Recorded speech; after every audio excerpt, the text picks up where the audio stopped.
Stand by to launch FanStream Sports. 3, 2, 1. Let's start. Hello, sports fans. Welcome to FanStream Sports. Nothing but pure sports. This is the JP Show. JP, it is so good to hear you back on the air. Stand by. Now, here's JP. All right, we are back, at least back in Florida. Welcome into a Monday edition of the JP Peterson Show, along with Nick Geddes. I am your humble host, just returned from the Masters. Nikki, what a day we had on Saturday. Yesterday we flew home and I caught the final round just as Rory was teeing off. The Rory-Coaster, that's what I'm calling it now. It's the Rory-Coaster. Anytime we get Rory at the Masters, hold on for dear life, bro. Hold on for dear life. It's going to be something dramatic. So we're going to hit on that. We've got a dramatic Rays sweep over the Yankees. Holy Chandler Simpson. What a weekend for the Rays at the Trop. First time they've swept the Yankees at home since 2018. First time they've swept the Yankees since 2021. What was the difference this time, Nick? What did the Rays do this weekend that they haven't done all week, all season? Something you can put your finger on? I think there is. What might that be?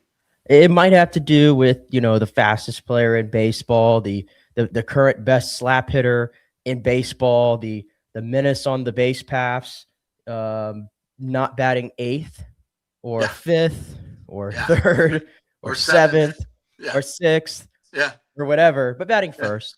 Everywhere but first. That might have done something.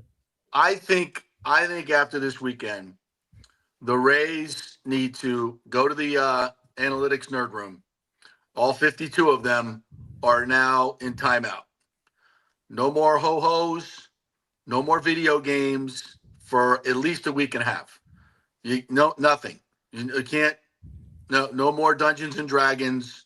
None of that stuff. Or was it Roblox? No more Roblox. No more. Just for a couple weeks until you guys get refocused into actual baseball, because clearly you have no clue about the game of baseball. I'm just going to go ahead and say that. I mean, if it takes idiots like me and Nick and, Orestes Estrada, he knows a little something about baseball, so he's not in the baseball. But if it takes idiots like us to finally make you figure out that the fastest man in baseball who hits 300 against righties and lefties should be at the top of the lineup, then you failed. You analytics people have failed tremendously. It just obvious answers and again, where's as much as we love Kevin Cash, where is the accountability there? You're the manager. The buck stops with you. You have to be culpable for this as well.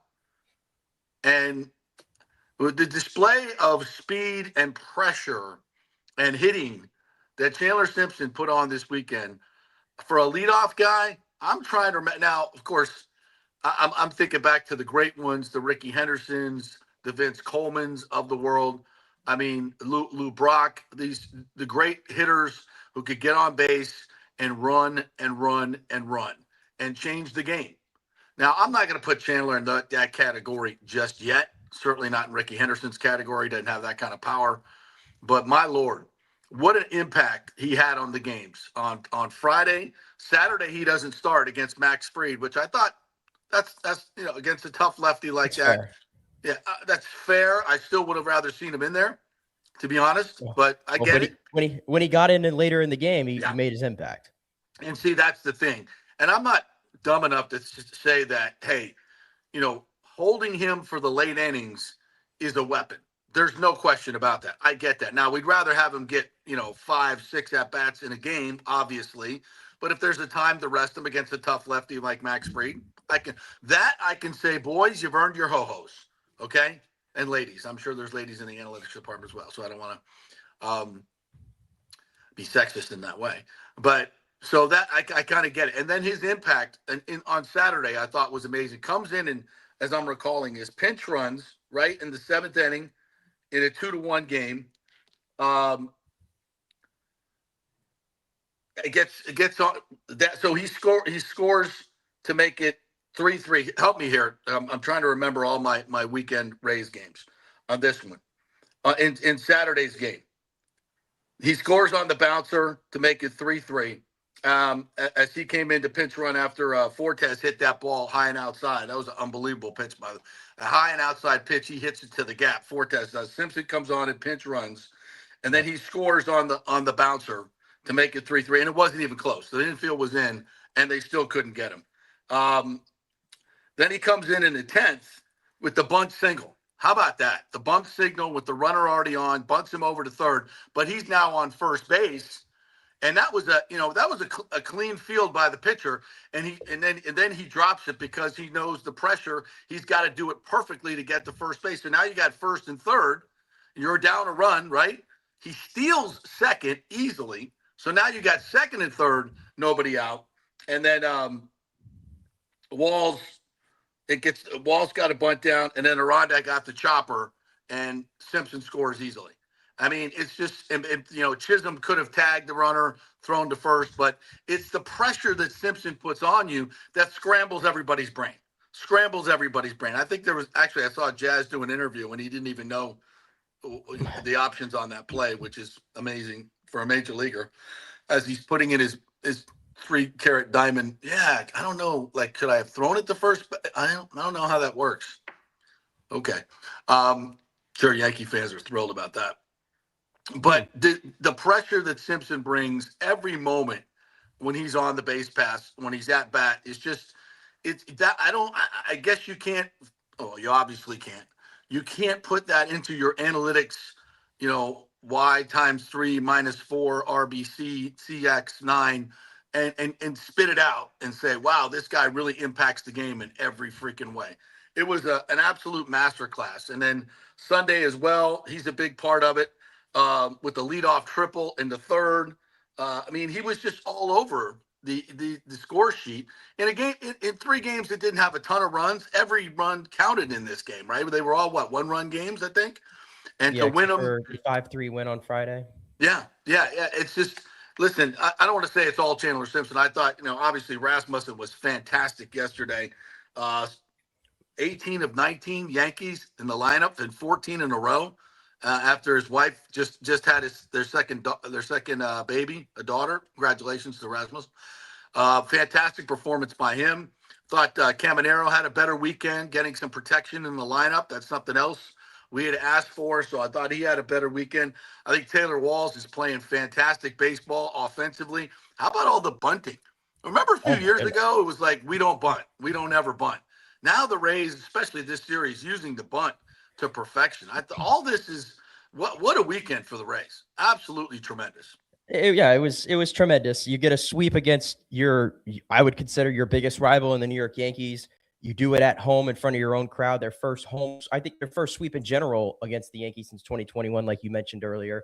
And don't look now, it's early. We're 15 games in, but your Tampa Bay Rays are sitting in first place in the American League East, which how about that?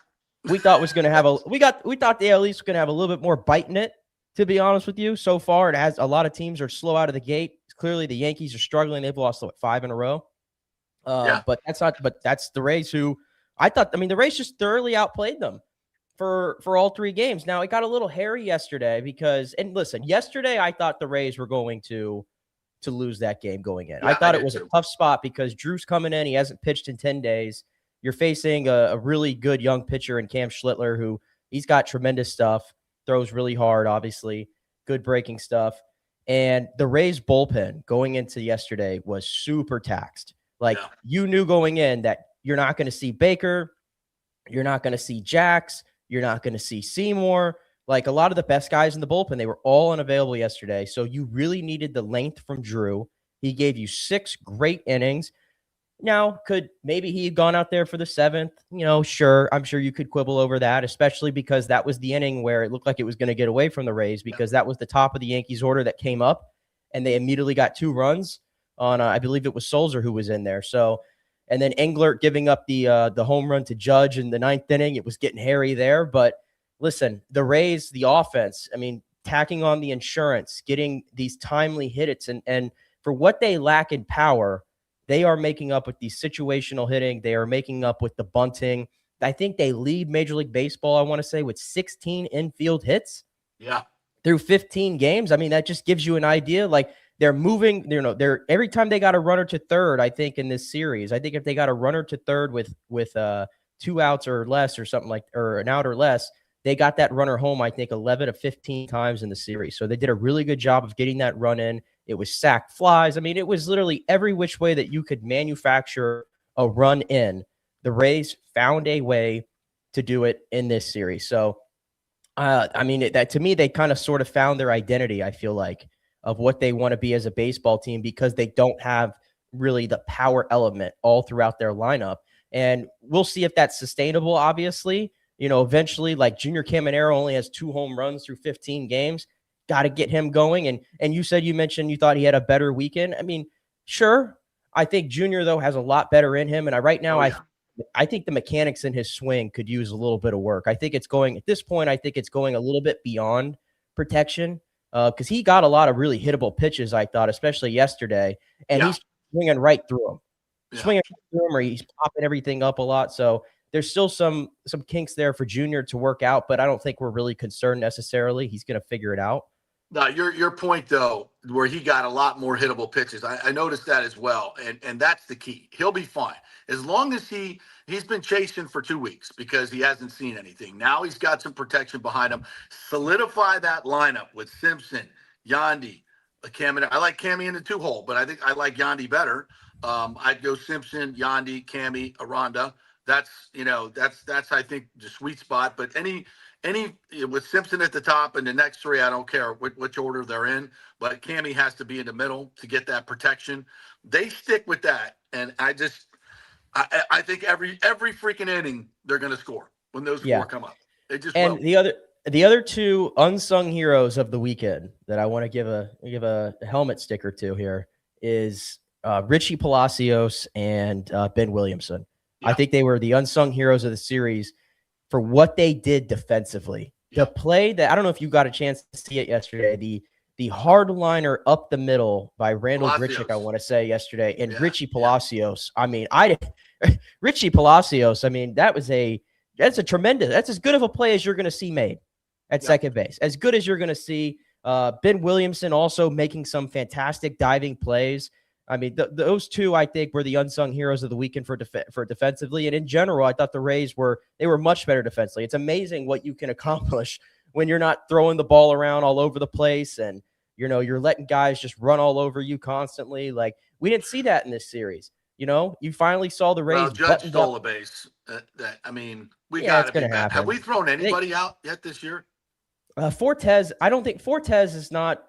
He seems to struggle, getting out of his stance and throwing guys out. I think Fiducia is a little better at it than him, to be honest. But Fortes is actually giving you something at the plate right now, where I want that guy playing almost every day, or maybe he gets 1 off day a week or something like that. I think that's how you handle the catcher rotation, and that's essentially what they're doing.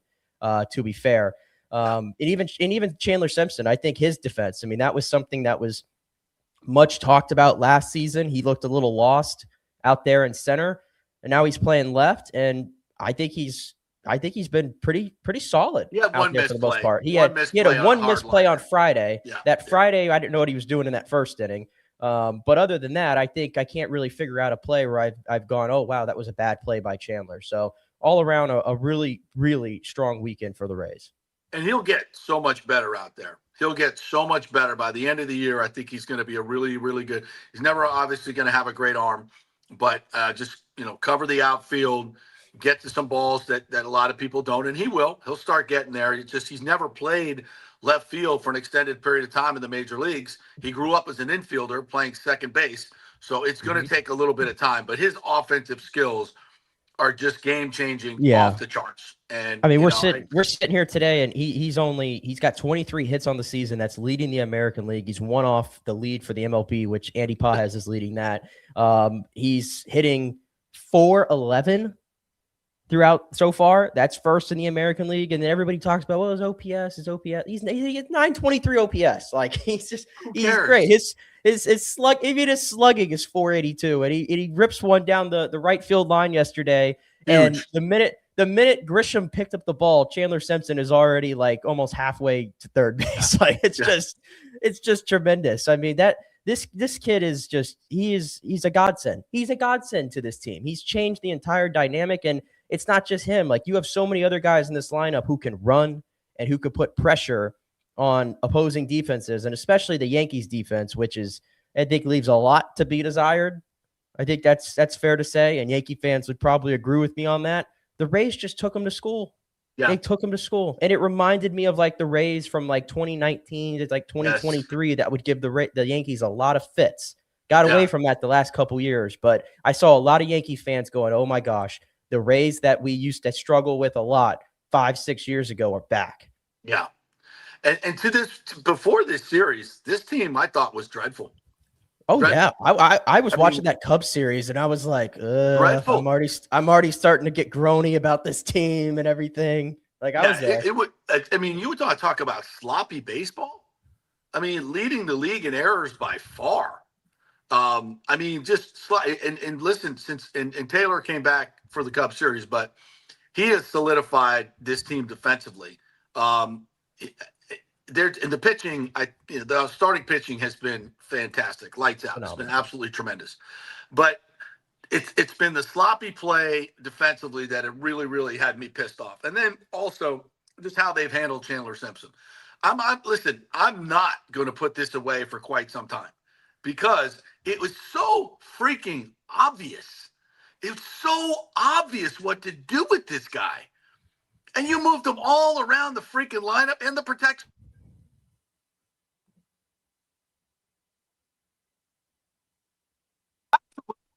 Baseball 101. I don't know what just happened there. Yeah, I know. I heard your mic cut out, but I think you're good now. Now I hear the open now. Why is the open going? You hear the open? Yeah, I hear the open going. Right. Oh, the open's not playing. I literally hear it on my phone. I literally hear it on my phone. It's not playing. Know why. Because Lou Maggio just called me in the middle of my freaking show and messed it up. Let's go to break. We'll come back on the other side, and we'll figure this out. I don't know. Something just happened, and I can hear the open over my phone. There, it just started again. It's on loop, so go turn it off. All right, we'll take a break. I'm telling you, it's coming over my phone. So weird. Can you guys hear it? Can you guys hear the open going on? I don't know if you guys can hear it, but maybe it's just me. Maybe it's just me. Anyway, let's take a break. We'll come back on the other side.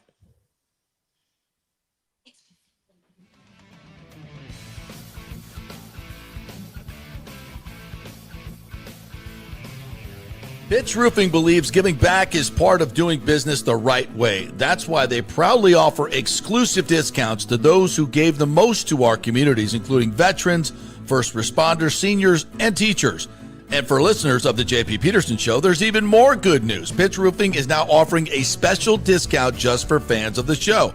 With so many roofing companies coming and going in Florida, it's important to choose a contractor you can count on long after the job is done, especially when it comes to honoring your warranty. Pitch Roofing is built for the long haul with a reputation for quality, transparency, and standing behind their work. Whether it's a repair or a full replacement, their team delivers honest guidance, quality workmanship, and no high-pressure sales. Call 727-67-PITCH, 727-677-4824, or visit pitchroofing.com to schedule a free estimate. Pitch Roofing, roofing done right. As the Rays enjoy being back in their Tropicana Field home this season that was ravaged by Hurricane Milton, Italiano Insurance wants to remind us all how important it is to be properly insured. 40% of you are underinsured. That can mean financial disaster. Let the experienced and friendly agents at Italiano shop your policies for the best price and the right coverage. Italiano saved me over $1,000 on our auto insurance last year, over $500 on our homeowners insurance. They can do the same for you. That's a grand slam. Might as well get a double play by adding flood insurance and business insurance to your portfolio. Cost less than you think, And trust me, you do not want to risk your home or personal wealth. That's a whiff. So step up to the plate and call 813-877-7799 and chat with our all-star agents at Italiano Insurance, or call our Boca Grande office at 941-964-0400. Hey guys, you already know that Riveters is the best sports bar in all of Tampa Bay, but now it gets even better for Rays baseball season. During all Rays games, check this out, $6 Tito's, $6 Jack, $6 margaritas, all during Rays games. Are you kidding me? And that's always a great pour from the great bartenders at Riveters. Great service, great food, everything is fresh, nothing is frozen. And let me tell you, if you want baseball and wings, you will not find any better than Riveters. Their sauces, like the blue cheese and the ranch and everything, is handmade, and the wings are big and they're perfect. Wings, baseball, Rays, Riveters. It all comes together during baseball season. Once again, in addition to all the great food and service, you get $6 Tito's, $6 Jacks, $6 margaritas. It's time to celebrate. Baseball season is back, and celebrate at Riveters. You know where it is, right there on Dale Mabry, just north of 275, just south of the stadium. See you there at Riveters. It's Diamond Days at the Golden Diamond Source. Celebrate April's birthstone, which is diamonds, as they take center stage. Up to 20% off the diamond jewelry throughout the month of April. And don't forget, you can trade in your broken or old jewelry towards something new and beautiful. Gold prices are at a record high. Now is the best time. And by the way, they only sell natural diamonds at the Golden Diamond Source. It's real love. It should be real natural diamonds. Don't start your relationship with a fake diamond. Really, really bad idea. And for the Golden Diamond Source first-time buyers, they are going to teach you all about the 4 C's and all the different shapes and styles. They are able to show you a huge selection of inventory to choose from. And by the way, you can trust them. They've been in business for over 40 years. Don't buy something online. You have no idea what you're getting. 0% financing for up to 5 years. Make sure it's a Golden Diamond Source diamond. 3800 Ulmerton Road. Always online at goldendiamond.com.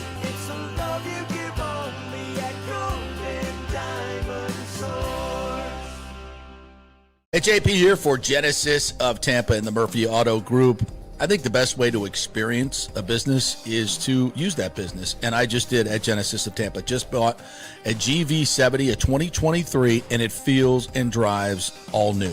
It's an absolutely fantastic car. The technology, the comfort, and the price, absolutely outstanding. Frankly, I never thought I could get into a car like this, but they made me a deal I could not refuse. And I also get the VIP service where you can just drive right up, their pit stop service. They'll top off all the fluids, make sure your air in your tires is good, new wipers if you want them. If you need extended service, they will come to you, bring you a courtesy car, and then bring your car back with more do you want. The experience was just VIP all the way. And you can get that at Genesis of Tampa.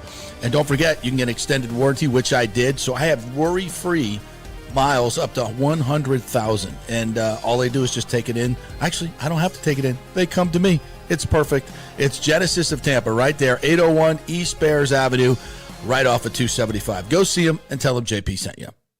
Let's go. Right now, back to the show on FanStream Sports. All right, welcome back to the JP Peterson Show. Sorry for that interruption. I have no idea what just happened there. Ashley said she couldn't hear it either, but it was coming over my phone, which was weird. But anyway, we got it all fixed, and we're ready to get back to it. Brian Bradley, by the way, is going to join us here at 10:30 live from Benchmark International Arena as the Lightning get set to take on the Detroit Red Wings tonight. Very interesting scenario for the last 2 games. We'll hit that when Brian jumps on here. We're also obviously going to get into the Masters and a lot more things, and the stadium. Of course, we've got lots of stadium talk coming up a little bit later on in the show. Wanted to get to the on-the-field stuff first, and because we all have stadium fatigue. Maybe one more month, folks. Hopefully it will be over, and then we can just look forward. But it's going to be a very interesting month. We'll get to that in the second part of the show.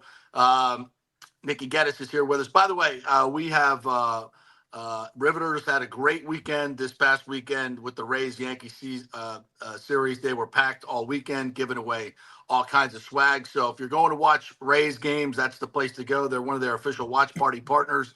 So they'll give away swag. They gave away Yankees and Rays swag all weekend long. It was a packed house, as it always is there. So if you're looking for a place to watch sports, it's Riveters, just north of 275, just south of the stadium, right there on Dale Mabry. Tell them JP sent you. All right, let's wrap up this Rays talk for the weekend, as now they're in actual first place.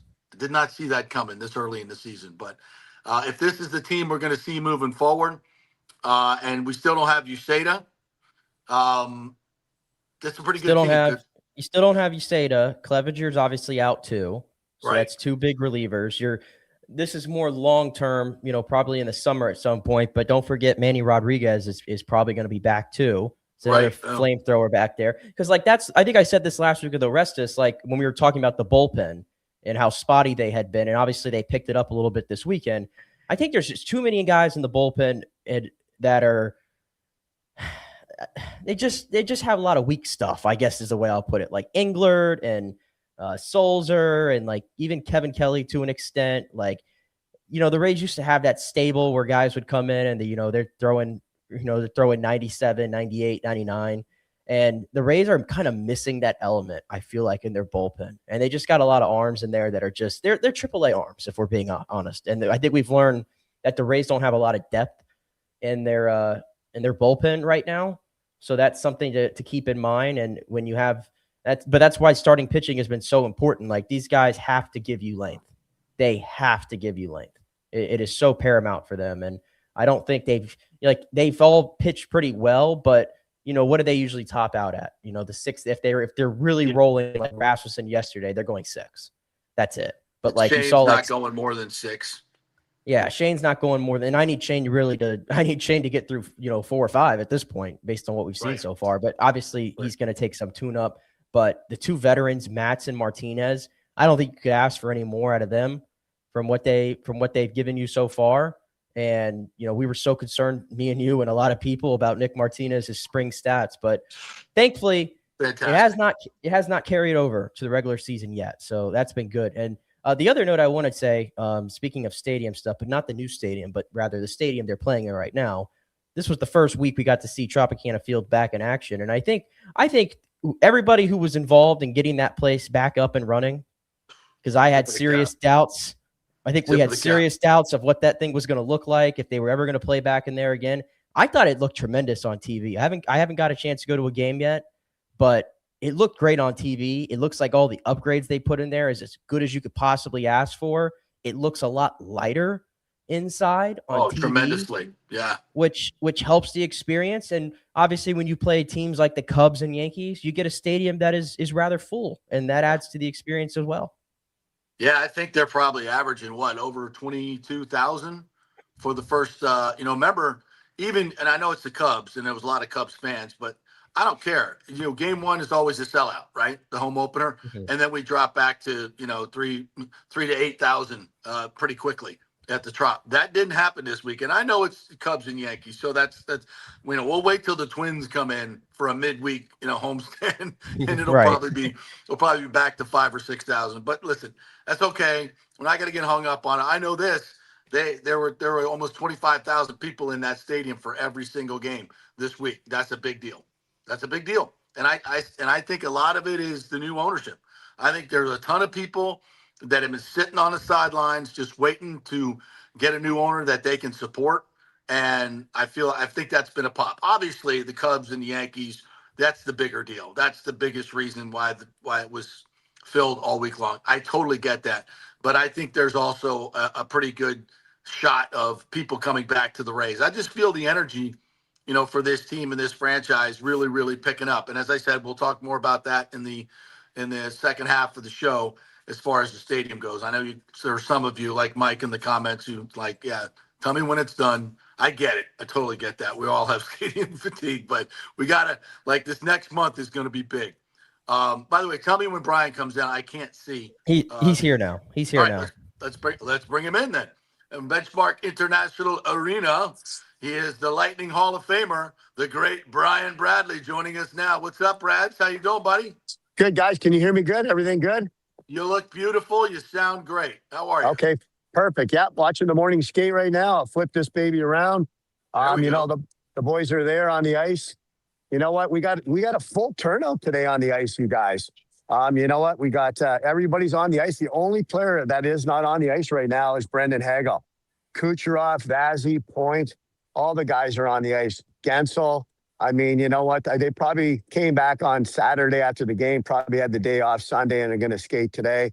Obviously, we play the Detroit Red Wings, but I don't really see anybody on the ice except everybody's on the ice, which is kind of cool to see. Well, maybe I don't know about Jurgensen either. You know, Zygmunt. I don't think he's on either. But I think Hagel. No Gergensons, no Hagel. Yeah. No What about Jurgensen's. Who? Holmberg's not out there, right? Who? Holmberg? No. I think he's out for the season. That's my guess. I don't know exactly what it is, but my guess is that he's not coming back. I mean, that would look like a bad injury he had against Buffalo the other night. That did not look good. It like he really hurt his shoulder. But yeah, no, like I said, it's let's talk about the game tonight. We've got kind of lineup. Bazzy's out there, you know, Cooch, Point, all these guys, Gensel. But at the end of the day, we got a big game tonight against Detroit, who are not in the playoffs. Steve Yzerman and his Red Wings are eliminated on Saturday. Probably a disappointing season for Detroit. They're supposed to get in the playoffs and they didn't get in. But this is a big game tonight. I mean, you know what?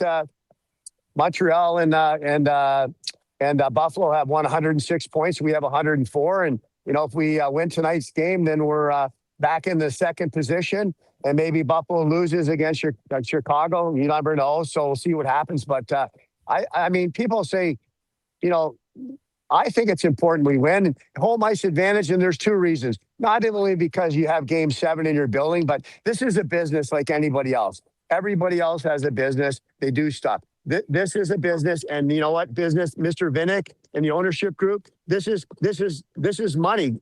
Like the more games you have at home, the more money you make. That's right. What it comes down to. So don't kid yourself when people say, "Would you rather have the extra game?" Yeah, you would, because your owner makes a ton more money, and that's what it comes down to. So you know what? I've said this along. You know what? We want to have home ice advantage. You know what? We got a great crowd here at Benchmark International. Our fans are awesome. I just did a thing with a whole bunch of people over there. You know what? They're sitting up top. There's probably 150 people up here watching the morning skate. I did a little talk with these guys earlier today. They're both polite fans and prospects. So you know what? It means something. Detroit they're out of the playoffs. You know what? You know what? We can get back into the second seed tonight if we win this game. You know what? And then control our own destiny. And we don't know who we'll play. We could play Montreal. We could be in the first seed. We could play Buffalo. We don't know exactly what's going to happen here, but I do know this is, I like our team. I like our chances. Oh, there's Jurgensen right there. There's, he's on the ice right now. Yeah. I see everybody on the ice except for Hagel. Hagel is not on the ice right now. So they got Connor Geekie up still. Saburn's up here. I'm not sure who's playing and stuff like that on line combinations. We'll see some coming in and stuff like that. So go from there. But you know what? Should be a good game tonight. Brad, I totally agree with you as far as getting home ice because of this recent road trip, especially. We forget that, first of all, Montreal playing at that place is, you know what that's all about. It's one of the best home ices, especially with a team like they have right now. It's a totally different deal. Playing there in a seventh game would be suffocating. And then you talk about Buffalo. I mean, you talk about a team that's starved and a fan base that's starved for playoff hockey. Those people were bananas the other night, and they're going to be bananas all through. You talk about Bills Mafia now on the ice. Yeah. Those people are nuts. And they haven't been to the playoffs in 15 years. So I think it's absolutely critical. And here's the scenario, courtesy of our good friend Edward Encina. I'm not going to try to figure it out myself, but this is what he wrote. The Lightning enter Monday sitting in third place in the Atlantic, 2 points behind Buffalo and Montreal after the Canadiens' 4-1 win over the Islanders Sunday night. That victory puts pressure on the Lightning to win Monday against Detroit to retain home ice advantage over the Canadiens, who have just one game remaining at Philadelphia. If the Lightning and Montreal end the season tied, Tampa Bay would get the better seeding based on their current 40-33 edge in regulation wins. Obviously, the Canadiens can't make that up. But the Lightning still have a number of paths to winning the Atlantic. If they win their final two games and the Sabres lose both, Buffalo plays at Chicago and against Dallas at home. The Lightning could win the division outright. They could also claim the division through the second tiebreaker, regulation and overtime wins. Tampa Bay leads 45-44 if they win both games in regulation and Buffalo wins one game in regulation and loses one in any fashion. Or the Lightning win one in regulation and one in overtime, and Buffalo wins one game in overtime. So I know that's a lot, but what we're saying is win these last two games, and you're probably going to have home ice for the first, but definitely have home ice for the first. So that's two games against the Detroit team that's out of the playoffs, and then we got the Rangers, who are also terrible. So we should win these two games, right, Brads? Oh, for sure. You know what? Detroit's out of the playoffs, which I really thought this was going to be a big game today. I didn't expect Detroit to lose to New Jersey, I think 5-3 on Saturday at home. So that knocked them out of the playoffs. But, teams like this that are out of the playoffs, they don't have a lot to play for. But, you don't want to get hurt either. That's the bottom line. You don't want to get hurt. You just want to play these games to end the season. You're not in the playoffs. So at the end of the day, you know what? I think we got to be ready to go. And it's not like we've been coming in with a blazing hot record right now. You know what I mean? Our record, like we went on a road trip. We went 1 win and 3 losses. So we need to put some wins together to get some confidence going and go from there. You know what I mean? So I like it. And you know what? Like I said, you play all season for home ice advantage. And you know what? If it does come down to game 7, it might not happen here, but it might come down in the next round. Maybe we play Buffalo. But, I'd rather play at home in game 7 than in Montreal or Buffalo, but we'll see, especially the first round. I think if we win this first round, we're going to go really deep in the playoffs. I really think this team will start snowballing. They're a veteran team. They got great goaltender with Vazzy. I think the guys know what they need to do to make this work, and go from there. Well, I'm looking at the power play right now, guys, and they got Datsu on the -- power play. So that means Radish might be still out tonight, boys.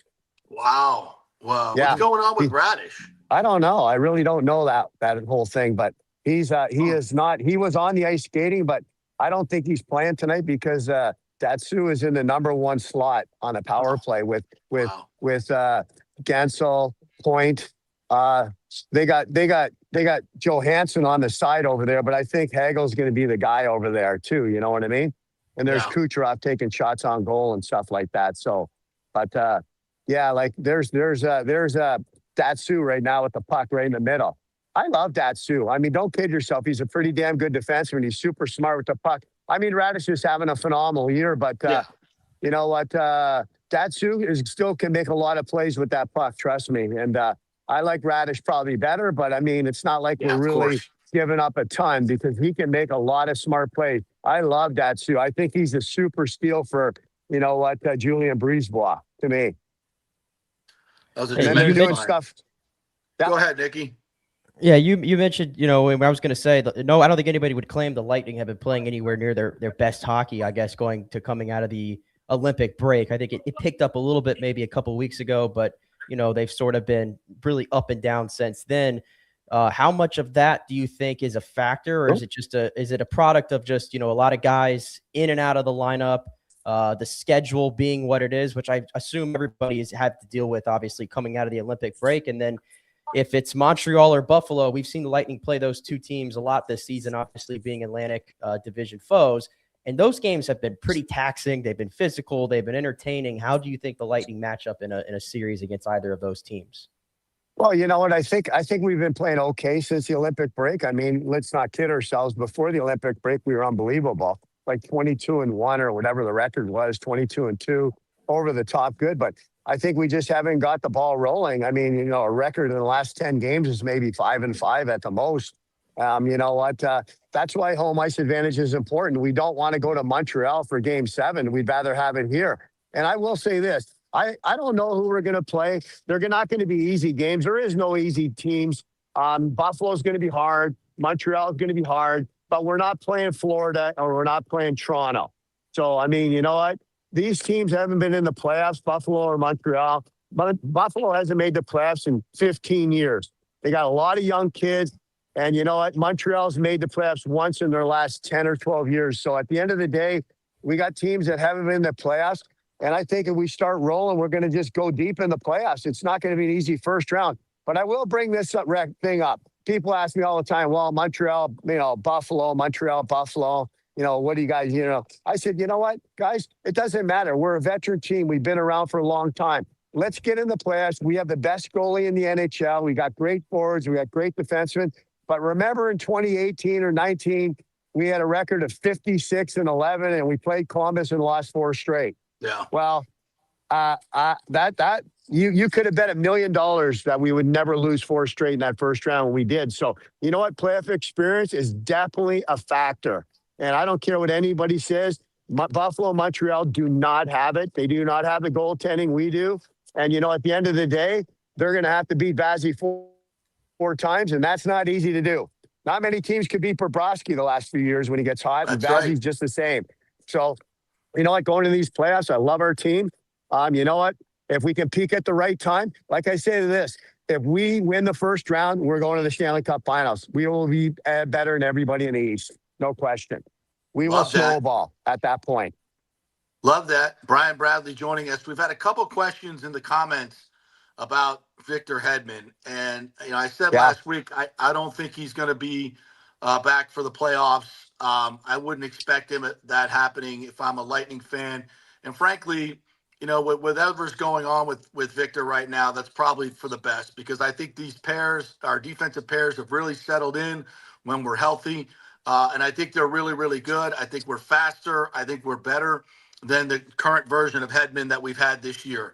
Hopefully he will be back next year and get right. But if I'm a Lightning fan, I'm not looking for that. And frankly, I think we're better off without him in the playoffs right now. I hate saying that. It's terrible. But this current version of Victor. Now, if you give me like the Norris Trophy, Victor, we'd love to have him back. But he's just not there right now. So do you think we're better without him heading into the playoffs?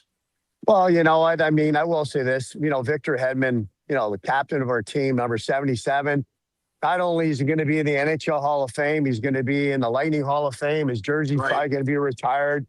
I mean, he's dealing with some issues right now. He's had a bad season in terms of injuries. So, you know what? He had to leave for personal reasons. And, you got to respect his decision. He knows He's not playing good. I mean, let's be honest with you. He would be here if he was, but he's not.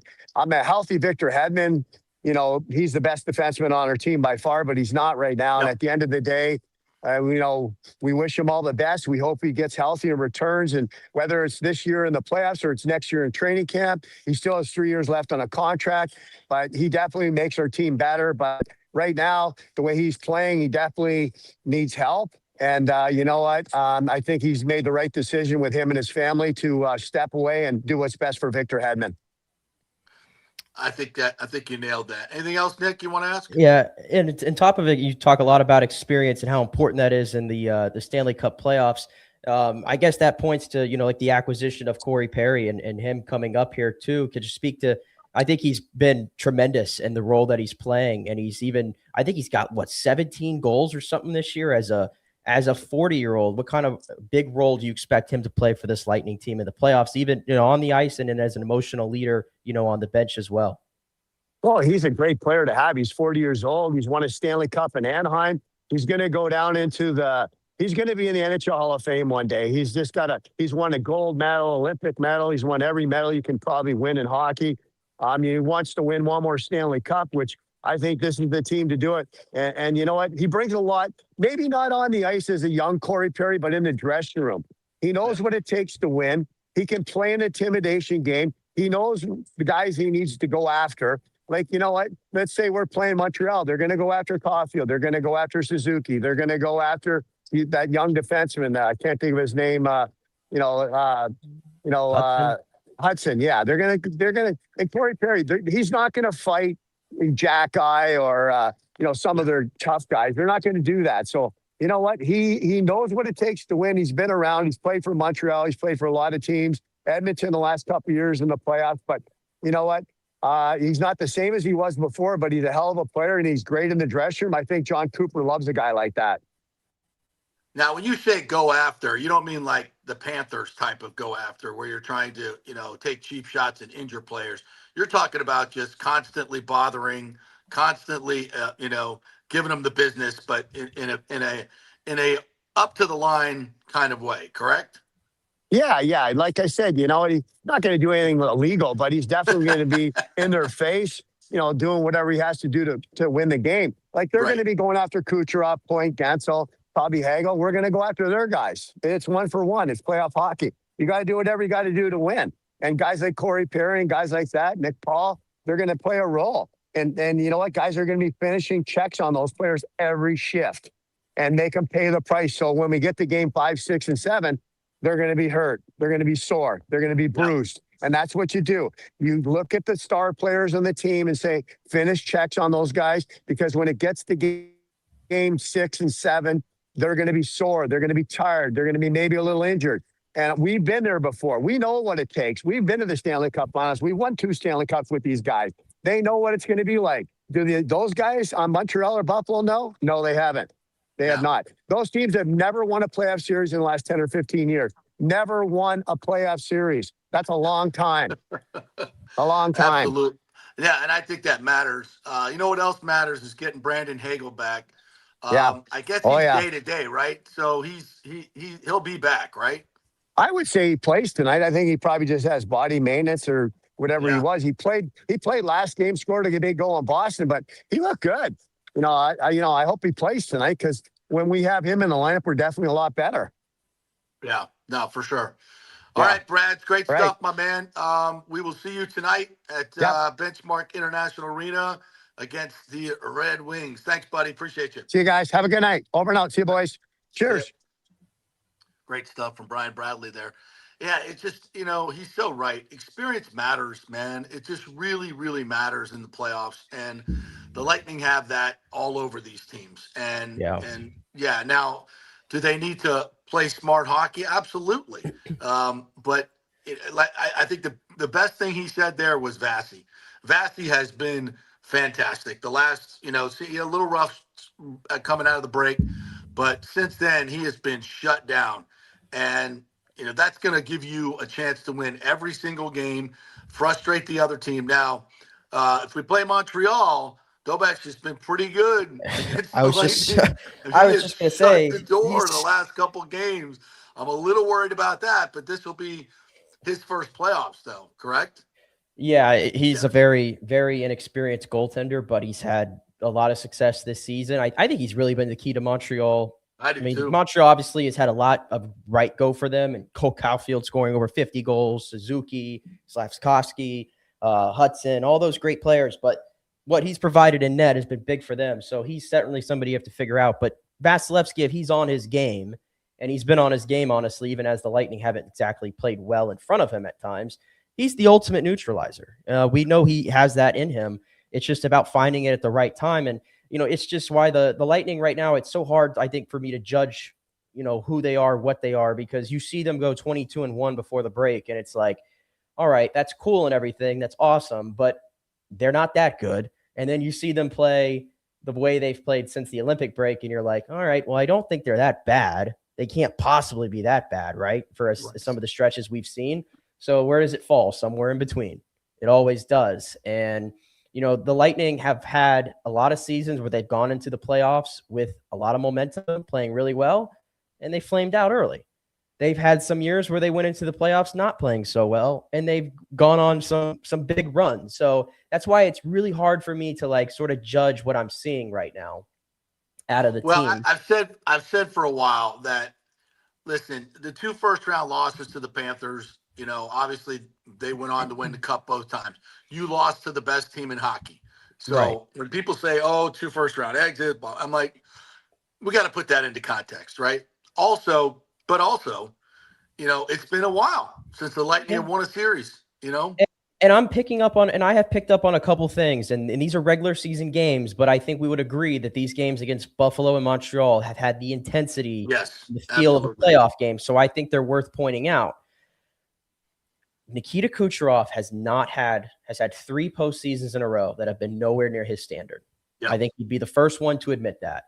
Yep. And I think a lot of that is the last 3 postseasons, those teams, Toronto and Florida, have made it an emphasis to crowd him, to get in his grill, make him uncomfortable, give him no space whatsoever. and it's basically taking him out of the game. And I think where the Lightning are constructed right now, like, you have no shot if you don't get the Nikita Kucherov, MVP type player that you expect. If you don't get that Kucherov, I think everything else being what it is, Vasilevsky, the deep roster, I don't think the Lightning have a chance. So they've got to figure out a way, I think, the Lightning, and to their credit this year, they've been more willing to be the aggressor, I feel like, in a lot of these games, to the point where I feel like sometimes it's over the top, and I'm like, can we just play our game? I think we're better than some of these teams if we just play our game, but I get it. They're trying to make a point that they're not going to be pushed around and they're going to be the aggressor. And I think based on what you saw with Montreal and Buffalo this season, those games are going to be an all-out war. So I got to figure out a way to get the best out of Nikita Kucherov. And the second thing is I need more for Braden Point. I think we've been saying this all year long, dealing with injuries for sure, but you're sitting here right now and Braden Point's got only 18 goals this season. Yeah. 18 goals. That's how many games has he played? 62.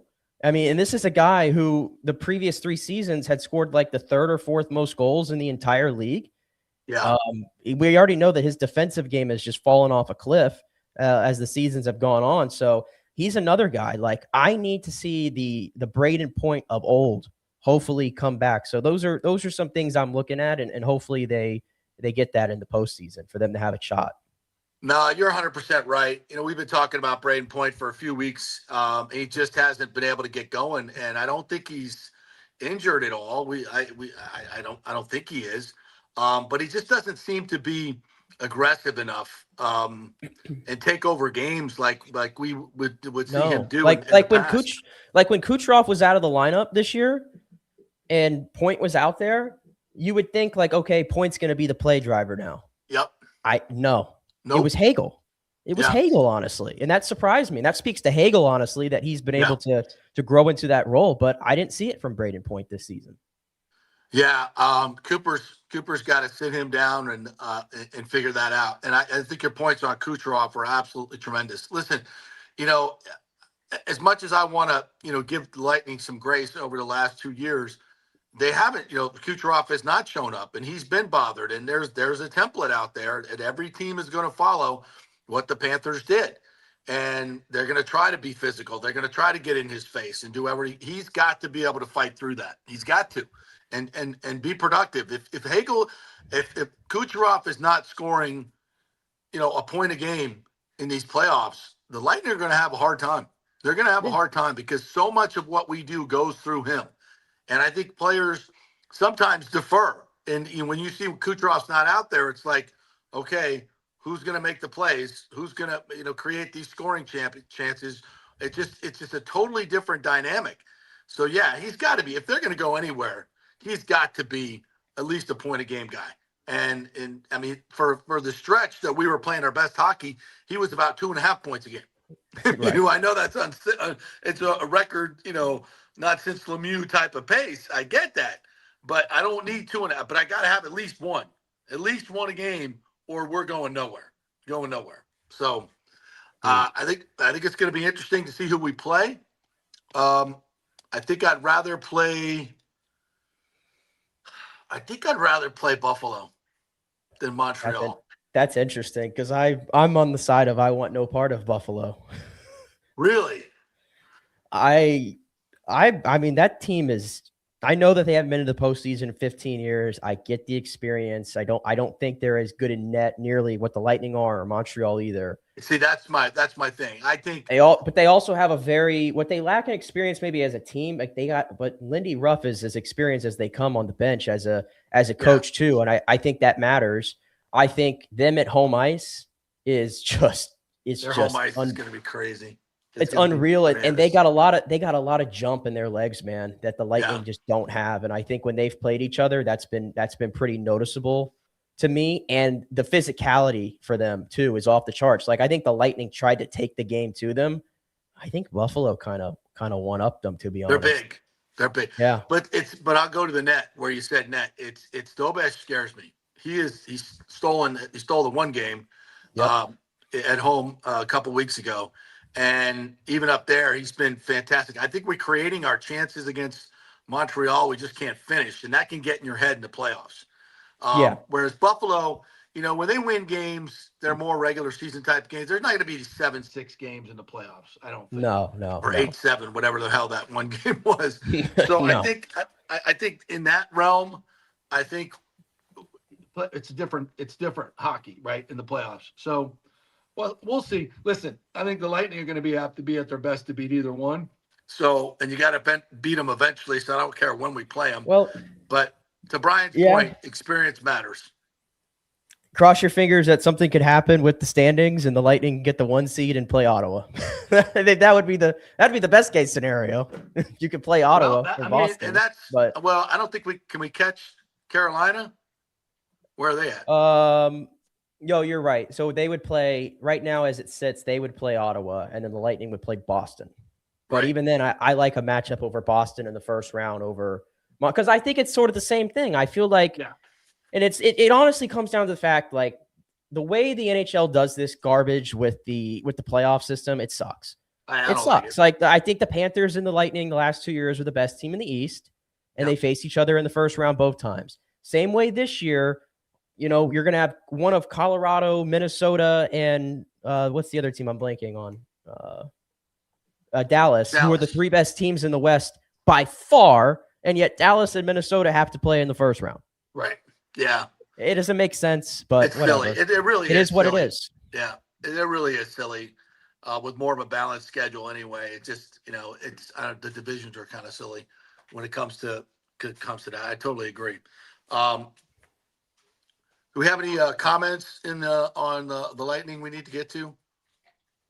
There was a comment here from James here. He said, hockey is different. Really believe they could steal a win on the road and win the first series regardless of home ice.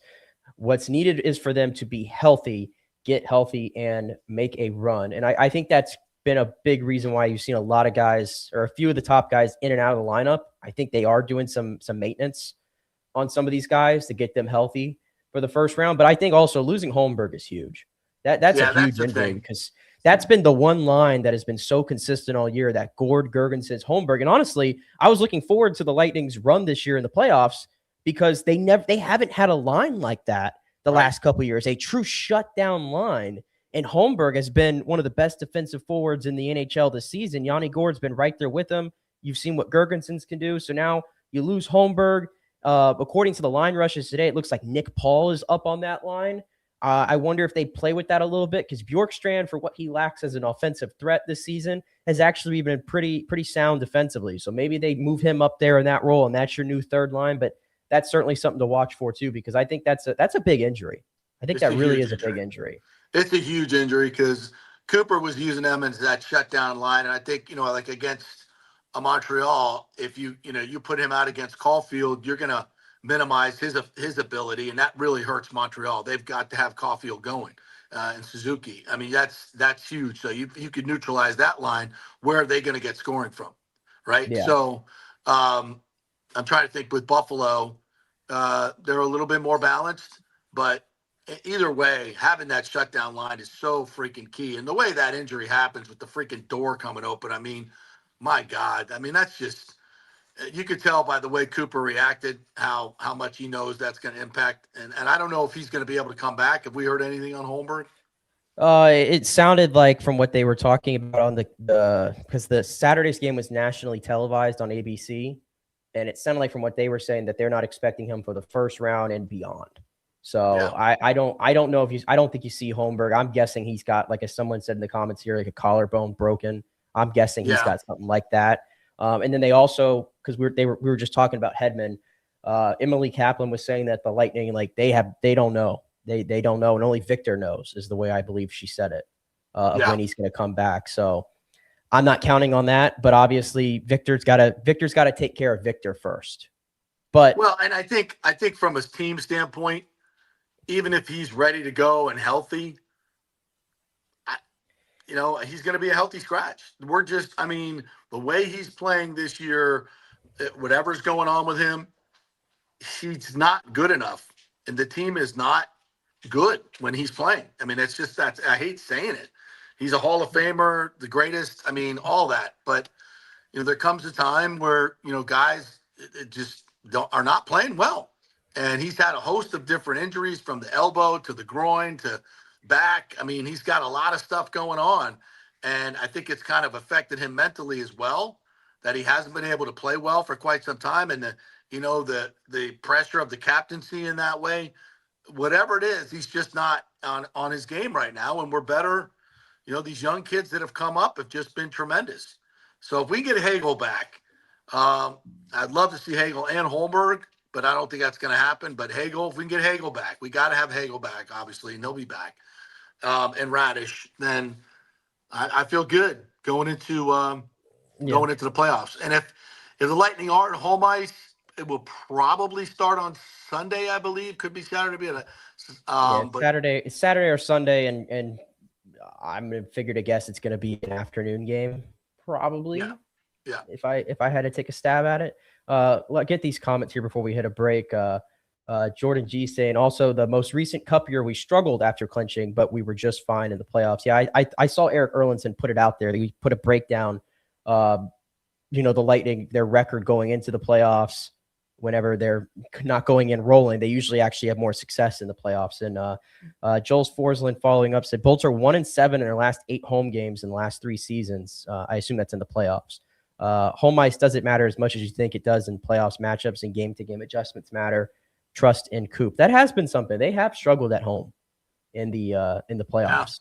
Yeah, that has been a real thing. Wasn't that Vasilevsky who said it after the last year's thing about like how it's not fun to just come here and just like stink up the joint in front of the home fans, every home playoff game, something to that nature. And then this one here from Nathan Elliott, if the Bolts don't win it all, I'm going to give up my season tickets. Typical Tampa fan who does not have season tickets. And then he also said, use the same thing. If the Bolts don't win it all, they got to sell the team the week after they get eliminated. Typical Tampa fan. Yeah, get out of here with that. I really do think it's important to get out of the first round this year. The contracts are in place. They're not blowing anything up. It's just that's not happening. Well, it is worth a discussion point if you do lose in the first round for a 4th straight year, especially this year when you don't have to play Florida anymore. Like, I don't want to have the discussion now. I'm just putting it on the. There's no way we can ignore it, is what I'm saying. I agree. If it happened, you can't ignore it. You have to look at the body of work. But we'll cross that bridge when we get there. Hopefully, we don't get there, and the Lightning are able to get out of the first round and finally go on a run. Well, Connor McDavid's coming here in 2 years anyway, so we'll figure that out with future comments. No, that's true. If we're looking for future changes, maybe that's something in the art. All right, any other Lightning comments? There's one. Go ahead and put it up. Which one were you looking at? The last one. This one right here. From James. Yeah. Yeah. When Lightning came back from Olympics, they lost a bunch of games. Common denominator, Hedman was in the lineup. Sad to say, but he hurt the team more than he helped. Yeah, we've had that uncomfortable conversation on this show for some time about Victor. And honestly, I think it went back to the Olympics. Like when you saw him playing it for Team Sweden, he missed out on all these chances to play for the Olympics throughout his prime.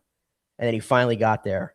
And he didn't play well. And then remember that last game, he picked up an injury during the warm-ups against the U.S. and didn't play and had to sit there on the bench and watch it. I just think all that stuff, I don't want to speculate, obviously. It's probably not right for me to say, but I just think there's been a lot of stuff this year that has just led to what you've seen out of Victor Hedman, unfortunately. Yeah. And I think he'll be back, and I think he'll be fine for these next 3 years. It's just a season that he needs to forget and move on and get healthy.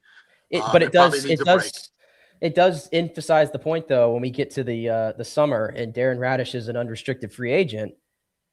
I think we've started to lean like, I don't know if Brisebois can afford to either lowball him or let him just walk. I don't know. No, cannot. 100% cannot. And he wants to stay here. Not that he'll take a ton less money, but he wants to stay here. He loves it here. And it should be, but somebody's going to throw a shit ton of money at him, and he's going to have to make a decision. And I don't know, with the contracts in place, I don't know how much flexibility Brisebois has. I mean, if he can move that Bjorkstrand contract, obviously that would be a godsend. But Who wants And you got to keep in mind that Kucherov next year is Kucherov's last year on his current deal, and he's making $9.5 million, which all in all is probably the biggest bargain in hockey. Oh my God! When you consider that like McDavid's making almost more than half double that. Does Nikita Kucherov take another discount, or does Nikita Kucherov say, you know what, this is my last big deal in hockey. I've given you guys so many breaks throughout the years. Like, now I want to get my money. Like, those are things you have to consider down the line. And I'm sure Brisebois is having to weigh that out when he's trying to figure out if what Radish is doing this year in his age, 29, 30 season is sustainable.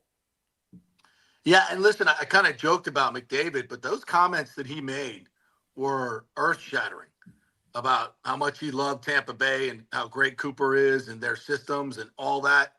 And it was a direct shot over the bow to his current club as well. So, I mean, this is definitely not the time for the conversation, but if they lose in the first round and it's bad and Kucherov doesn't show up, there's going to be a lot of bitching and moaning going on. And I get it.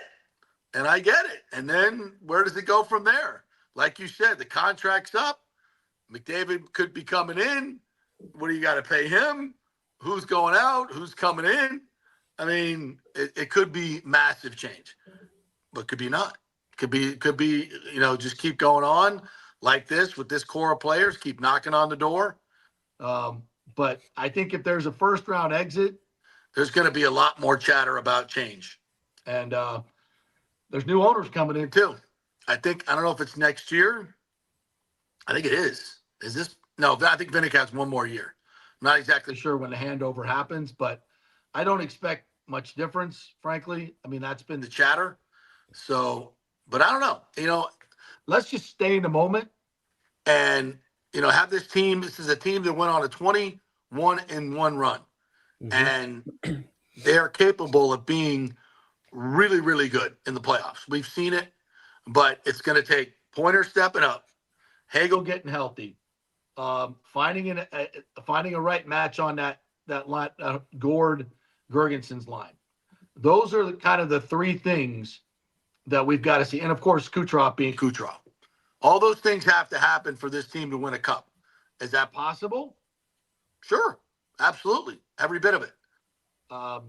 But it's not a check mark thing like, oh yeah, that'll definitely happen. No, they got to go out and prove it. And that's what the playoffs are all about. Cannot wait. All right, we'll take a break. We'll come back on the other side and we will get to your comments. We're going to talk some Rays Stadium.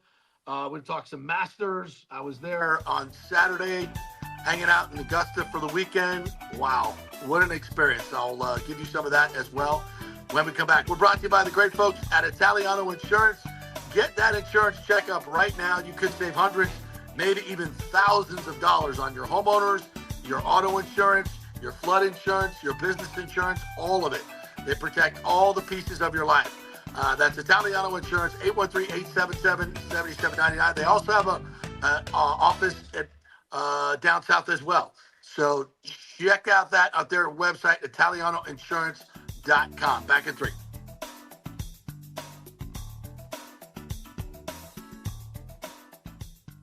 Well, the folks at Third Generation Plumbing and AC want to say thanks for making them so dadgum busy.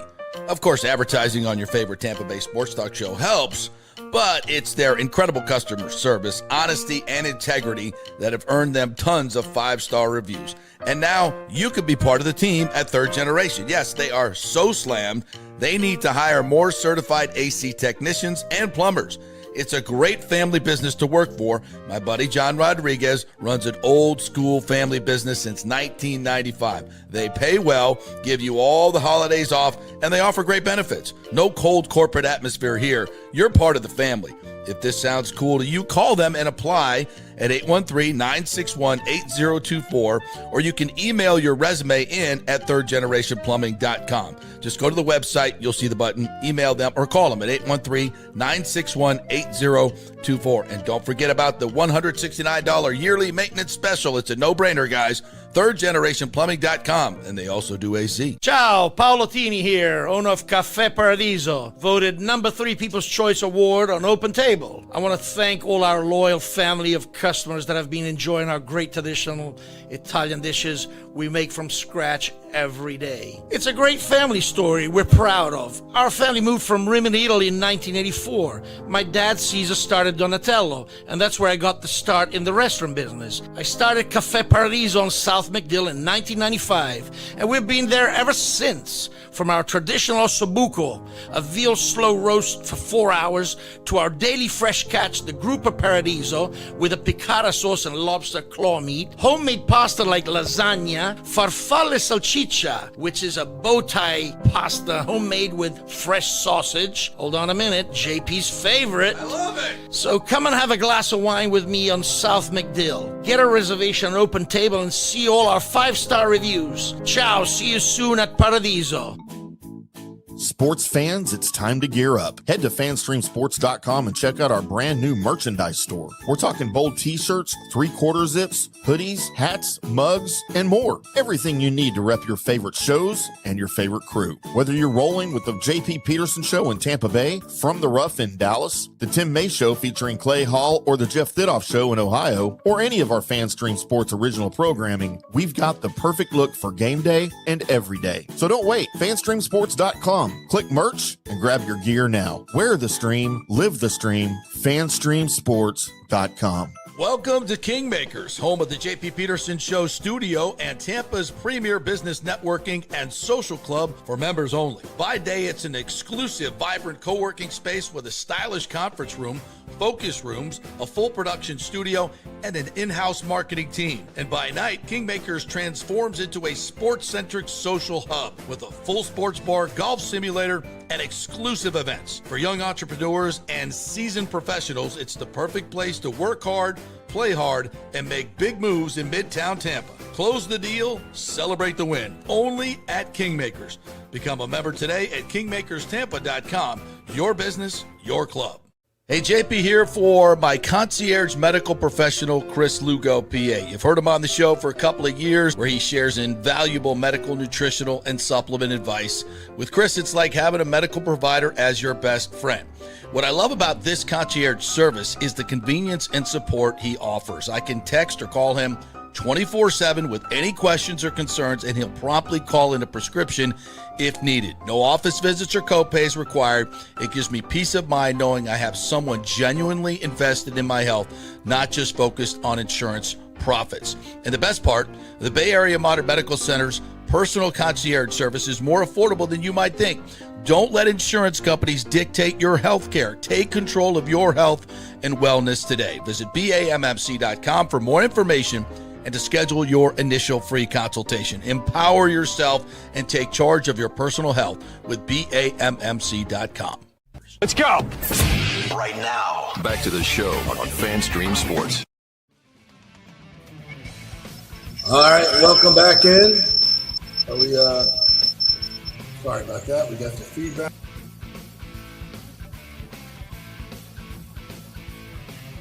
Ooh. All right, well, JP, I think, has to figure out his mic here. Let's get him back in. There we go. You good? Now we're back. All right. Cool. Sorry about that. Trying to get better look at the comments. Hard to do on my phone, so I'll have to have you handle that. But welcome back to the JP Peterson Show as we roll on here. By the way, MOR TV is now your local home, your local station for local sports, including the Rays. They've got 9 more games starting up. They did the home opener, which was a tremendous success. They will be doing the April 24th game against the Twins. That's the next one. So you can watch that on MOR TV completely free. Do not need the Rays app. So check that out. Also doing the Orlando Magic games down the stretch, and we'll keep you noted on exactly what games they will have for that as well. Good to have another local TV station jumping into local sports. I've done a lot of Bucks games with them. They kind of got locked out of that the last couple of years. But we're back with Rays and Magic. So make sure you find MOR TV. It'll be in your local station area. And check out Magic and Rays games. We appreciate them supporting the show as well. All right. I want to get into a little bit of the Masters. Did you watch yesterday, my friend? I don't know if I missed a shot this entire weekend, to be honest with you. Even when I was spending some time by the pool on Friday, I had my phone up the entire time. Just, Of course. defeats the purpose of being outside and supposed to being off your phone. But but it's the Masters. I mean, come on. What am I gonna do? Well, I got to be on grounds on Saturday for the first time in probably about 12, 14 years. Last time I think it was like 12 or 2013 was the last time I went back to the Masters. This was super fun. Like shout out to my boy Scotty Fitz for getting me a ticket. That was awesome. He was there all weekend as well. Got to hang out with John Daly for a little bit over at Top Dog. That dude, man, he was there signing and on his feet for probably, I don't know, 8 hours, and then had a gig at Top Golf as well. So it's an incredible environment. We got there literally at 6 a.m. on Saturday morning because, of course, you got to get into the gift shop and get the gnome. You know about the garden gnomes? I was just gonna ask you, did you get a gnome? Oh yeah, and it's for sale. Because I hope these freaking gnomes, man. Well, you can resell them for like $800. Yeah, you could resell. You could resell a hat that says "now driving" or that says "peach" on it for like $100, and some sucker will buy it. Yeah, I spent $900 in the shop. Golly, you're probably honestly, you're probably on the lower end of what most people spent in that shop. Oh yeah, I talked to people who spent $6,000-7,000. That's kind of this one lady I talked to. She's been doing it for years, and she had 2 big shopping bagfuls, like 2, and I mean huge bags. And she said she spent $7,000 something, and she said she'll make a pretty penny on most of it. What's that? Seek help. Yeah. I cannot imagine just having 7,000 and just go spend in a gift shop and be like, oh well, I'm gonna resell it though. Like, well, no. you get a lot of stuff for your friends who want it because I think it's cool. It's the only place you can buy it is on grounds. Cool. The Masters and our good friend Fred Ridley, Rays minority partner, who got to slip the jacket onto. He had a good weekend, sweeping the Yankees and slipping the jacket on Rory. And by the way, Rory threatened on the first 2 days to, absolutely take all the drama out of it. And people were like, oh, Rory's going to run away. And I was like, no, he's not. No, he's not. That's just not what Rory does. It's the Rory-Coaster. It is the best ride in the history of golf because, even coming to 18 with a 2-shot lead, he's going to make this interesting. Setting up for a nice little cut, boom, into the woods. And frankly, he got really lucky. He got really lucky on 18 that he had a swing. He had an opening where he could just get the ball up over the trees and into the front trap. And that's what he was looking for the whole time. And he did it.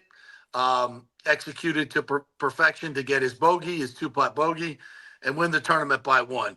I thought the shot at 12 was just make or break. At that point, I think Justin Rose, how about Rosie? Oh my gosh. He gets a 2-shot lead going to the back. What did he shoot? 40 on the back? Like really bad. 39, I forget exactly what it was, but he just completely fell apart on the back nine when he got the lead. He just crumbled, which I did not expect. I thought he would be a little bit more dogged than that once he got the lead. But, with Rory, that shot at 12, when we even heard the conversation. He's like, yeah, we're going over the bunker. Well, it kind of was over the bunker, but the right side of the bunker, and it got a nice kick to the right and ended up about 8 feet from the hole. That was the ballsiest shot I think I've ever seen in that situation. And then he got that birdie, and then he goes to 13 and hits a bomb of a drive on 13 to set up another birdie. That was probably the best drive he's hit all week long, and it was just an absolute smoke job. What was it on? See, we were out there on Saturday. Saturday was really interesting because that's when, Rory shot 73, but he didn't. It could have got a lot worse. There were a couple times we got, like, I was 10 feet away from him at 13 when he hit it into the pine straw, and I'm listening to the conversation. And as soon as that ball was hit, I went over, looked behind it, and he had really at about 210, 220 to the pin on the pine straw. He had a full swing. He could have easily hit a draw into that green, and I mean easily.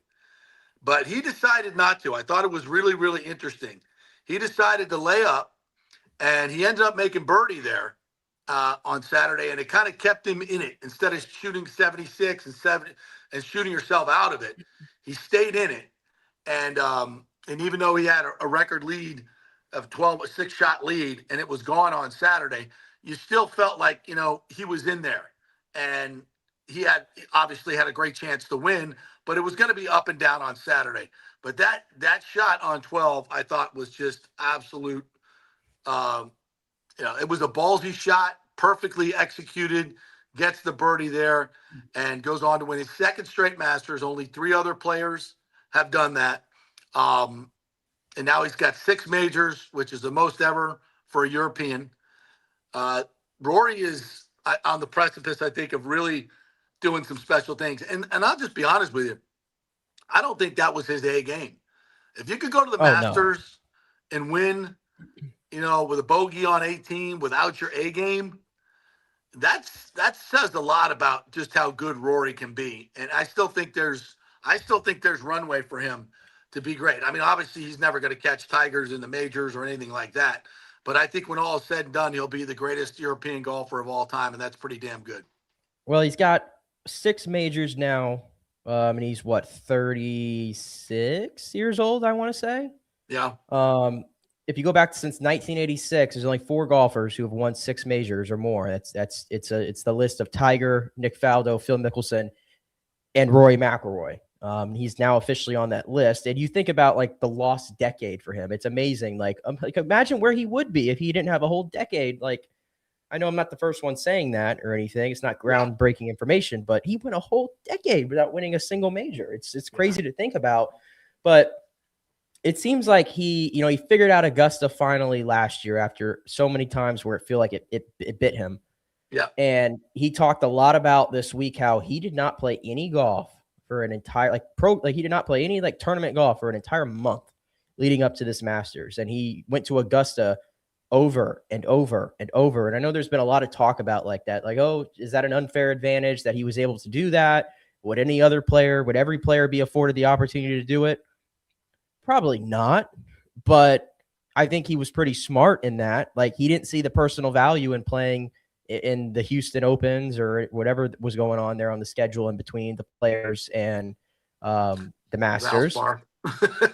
He's never, I don't think he's ever played the Valspar, has he? No, I don't think he has. No.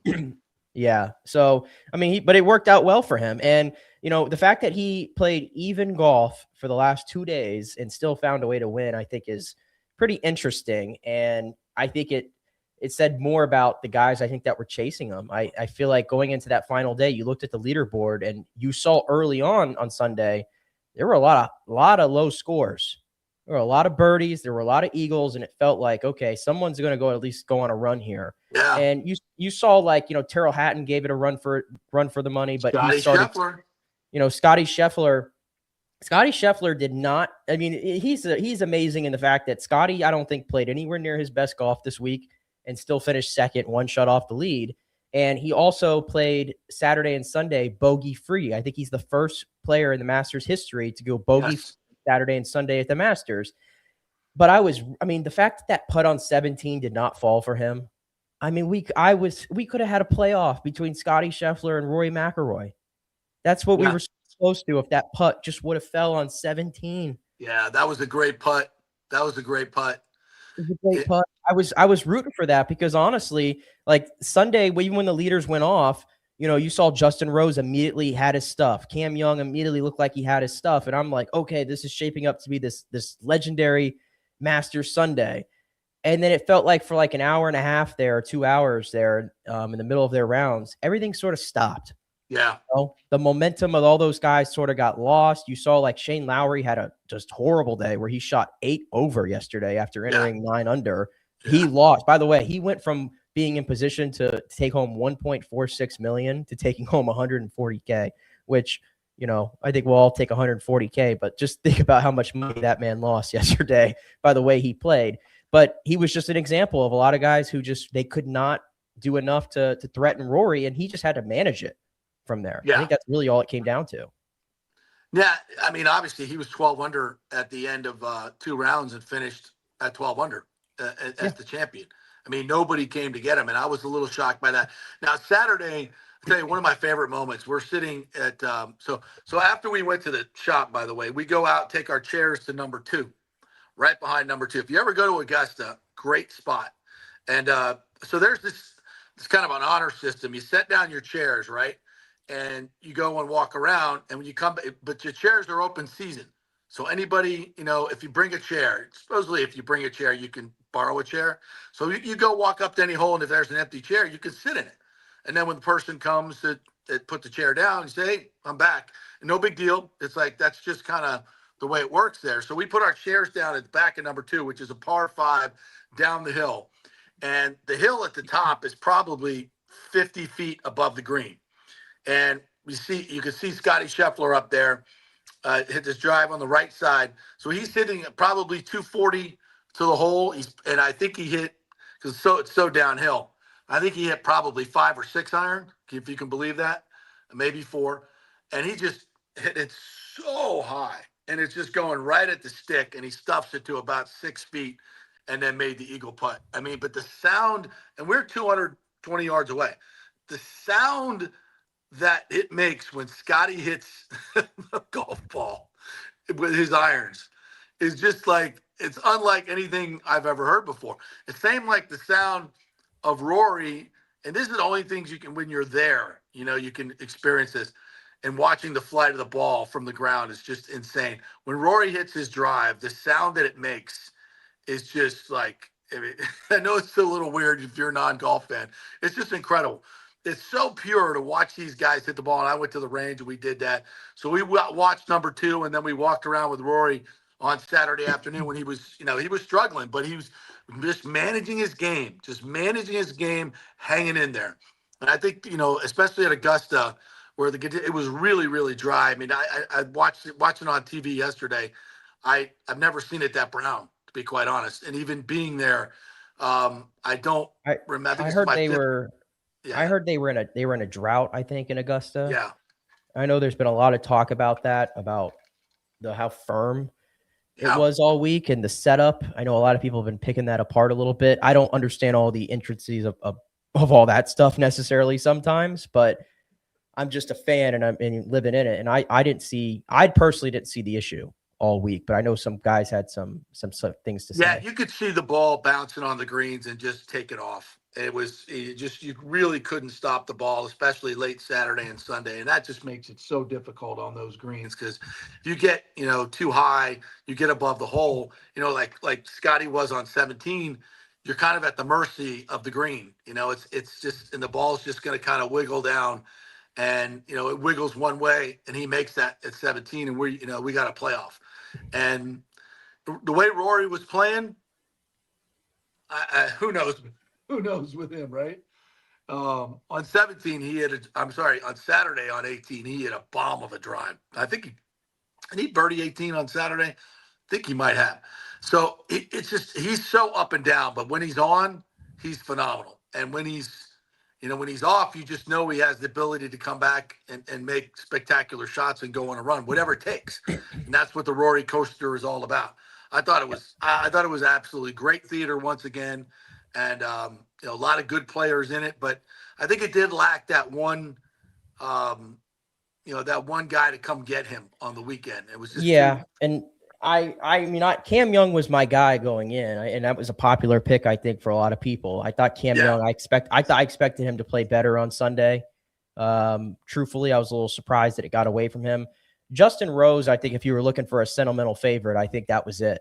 I think that guy, you talk about tortured histories at Augusta. Oh. His name's on that trophy 3 times, but Yeah. it's in the second. It's in the second column to the right, not Yeah. not on the one on the left that says winner. And he had the lead again. He had a tremendous shot out of the pine straw. I want to say on like 5 or 6 or something like that yesterday.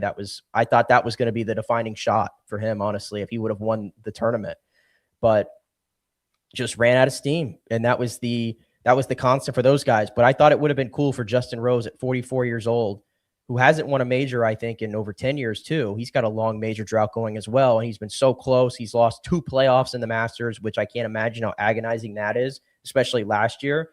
Would have been cool. And you would have gotten a nice handoff from Rory to one of his really good friends and Ryder Cup teammates and Justin Rose. I think that would have been a cool moment personally, but I'm not going to sit here and say like Rory's not a worthy winner or anything like that, because last year we were all on his side, right? We were all pushing for Rory to win, and you want to see greatness too. I think that we don't do a good enough job, I feel like, of cheering on greatness sometimes across all sports, but I think it's cool that you have a guy like Rory and Scotty Scheffler, like these 2 guys that are just going at it in all of these majors and just adding to their tally and putting themselves among the all-time greats. I think right now you can definitively say he is the greatest European golfer of all time. Yeah. And how many majors does he win?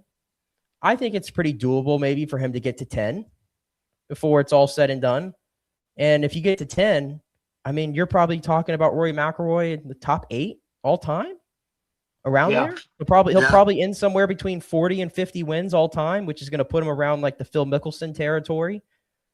I think that's where we're at with Rory McIlroy. Yeah, no, I think so. John Hill says, you put this one up.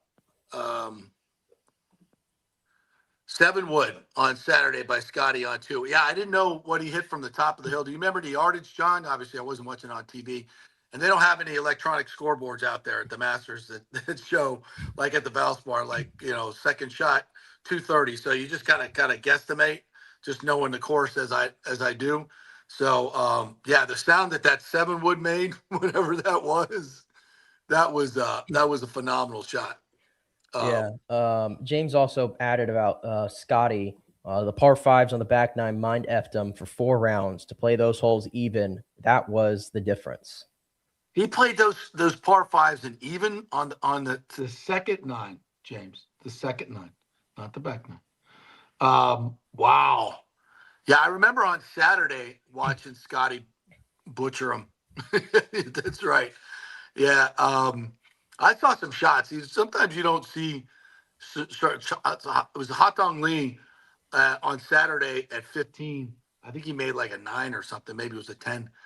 He literally sculled a shot. His second shot, he sculled into the water on 15. I saw some really, really bad shots, and that which kind of surprises you at times because these guys are so freaking good. But yeah, golf's a hard game. You know what bothered me though? It seemed like anytime these guys hit a freaking just bomb a driver like right or whatever or left, and it looks like it's going like OB or it's gonna land in the trees or these guys just always get like a nice little courtesy kick back onto the fairway. I feel like I saw that on so many occasions, and I'm just like, why don't any of us get this luck? Well, first of all, there's not a gallery out there to hit it off of. I saw Cam Young. The pin was back on 9. Oh yeah, he hit someone's chair and it bounced back onto the green. Yeah, like 20 feet back onto the green and below the hole. You don't want to be above the hole there for sure. And then Rory hit his above the hole and it like almost went into the crowd and I guess it didn't hit anybody, or somebody got out of the way, which is not cool. They don't like that when you get out of the way. They want you to hit the ball back into play if you can. But yeah, Cam's went back like 20 feet almost went back down the hill. That's how hard it hit somebody on the back there. Cause on 9, it would go straight down the hill.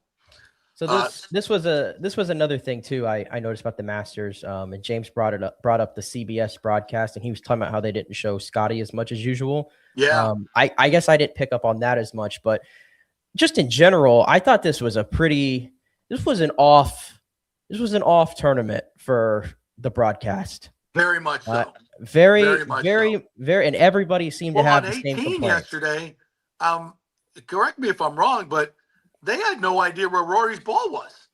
They had no idea where his ball was. They had no idea where Cam Young's ball was.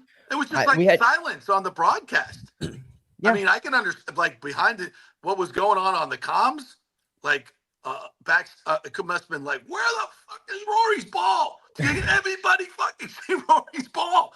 Because I don't think, unless I missed it, Nance never said, oh, there he is in the front bunker. Yeah, he never said just it. Quiet. He was silenced. It was silent. It was close, and I guess it is. If you don't know, don't say anything. But how the hell does CBS? They got drones. They got 7,000 cameras and 15,000 spotters. How does nobody know where Rory's ball is after he hits it? And how are you not looking in the bunker? That's where he was aiming. Like, what the hell happened there? It was that. It was even the final putt for Rory to win. I mean, it might seem like a minor thing or an unimportant thing to a lot of people, but the shot that they used was behind Rory, and you don't even see the ball fall into the hole. I felt like that was a little anticlimactic. Yeah. For an already kind of anticlimactic moment as it is, because this isn't like a putt to like take over the lead to win or something like that. It was a foregone conclusion, but I thought that was an interesting camera shot choice. I just thought the whole tournament, like, you had feeds, obviously the Masters app is probably, if you just want to watch straight golf without the fluff, the Masters app is perfection. There's nothing wrong with that. But you had times where the tournament was on Amazon Prime. You had times where it was on ESPN Plus, ESPN Unlimited. Then you had times where it was on the ESPN main broadcast. And then obviously we always know the final round is going to be shown on CBS. It was just like hopping all over the place. Felt like maybe one too many commercials for my liking. I think that's a common complaint about golf broadcasts is we don't feel like they only do 4 minutes golf. They only do 4 minutes of commercials an hour for the Masters, unless they've upped that. I felt like it felt like there was more to me. I don't know, Yeah, but maybe I'm just ticked off at everything that there's just too many commercials at all of my sporting events all of a sudden. Oh my God, it's ridiculous. No, it's totally just agree. absolutely ridiculous. And then going back to, I guess, Wednesday for the par 3 contest, I think everybody was pretty chapped about the way ESPN, Jason Kelsey's out there doing his thing as a correspondent. And just personally, like, nothing against Jason Kelsey, but can we just say that he's a little overexposed on ESPN with the amount of things they're just throwing him onto that he has no business being involved in? I don't know whose decision that was, but I don't need Jason Kelsey or Kevin Hart or any of these other celebrities out at the par 3. I don't need that. That's for the kids. Tommy Fleetwood's kid needs to be the star of that. If it's not a golfer, the wags, the wives, and girlfriends, all good. Like family, that's a family time. I don't need the celebrities. The course is the celebrity. The Masters is the celebrity. It does not need Jason Kelsey. It does not need Kevin Hart. No more of that. No more of that. Yeah, and it's a common thing with a lot of sports nowadays is, for whatever reason, it's like they never stop chasing these untapped fans that they believe that are out there. And what you end up doing is you just tick off all of the hardcores. Like, the Masters is not the sporting event to go and try to chase other people who are not watching already. The people that are watching the Masters are the hardcores of the hardcore. Sure, you're going to have the casuals. It's the Masters. Even casual golf fans are going to tune in. That's great. But they understand it's about Augusta. It's about the pageantry of that place. It's about the golf. Why we're all here. It's about hearing Jim Nance's voice announcing the broadcast. It's about the special players. And I think everybody gets that. When you start adding all these other elements in, you just turn people off and you just make people unhappy. And you just give yourself bad PR for no reason. I agree 100%. And the drone footage I loved. I mean, absolutely fantastic. If there's, the Masters move slow, and I get that, and that's the way it should be. I mean, just being out there, no corporate markings. And yes, I had 2 pimento and cheese sandwiches, $1.50 each. Chicken salad was $3, had one of those, and then 2 egg salads. So 5 sandwiches total for under $10, I think. Nice. Yeah, I'm just. Did you have a crow's nest? You had to have a crow's nest, right? I did have a crow's nest. And how is it? What kind of beer is it? It's like a Blue Moon. It's like a citrusy Blue Moon. Ugh. Yeah, Eh. it's mass produced. Do they sell like Didn't sit other? well in my stomach. Do they sell like other like normal beer or anything? Yeah, Or is they it, like, just you have they to just get the have it crow's marked nest? as a lager, a crow's nest, it's Oh, like it's they have a light, an uh, import beer which is Stella, I believe, and then I think the other one's the Blue Moon. Like nothing is, you don't get any corporate markings. It's like Masters gotcha. Candy Bar, Masters, Right. Masters Trail Cook Mix. Yeah, Master's Masters cookie. Cookie. Yeah. Yeah. I didn't have the peach. They have a Georgia peach ice cream cookie, and I did not have that. I was going to have it at the end, but I passed because I'd eaten too many sandwiches all day long. That's fair. And the other thing too, how long you said you spent $900 at the gift shop?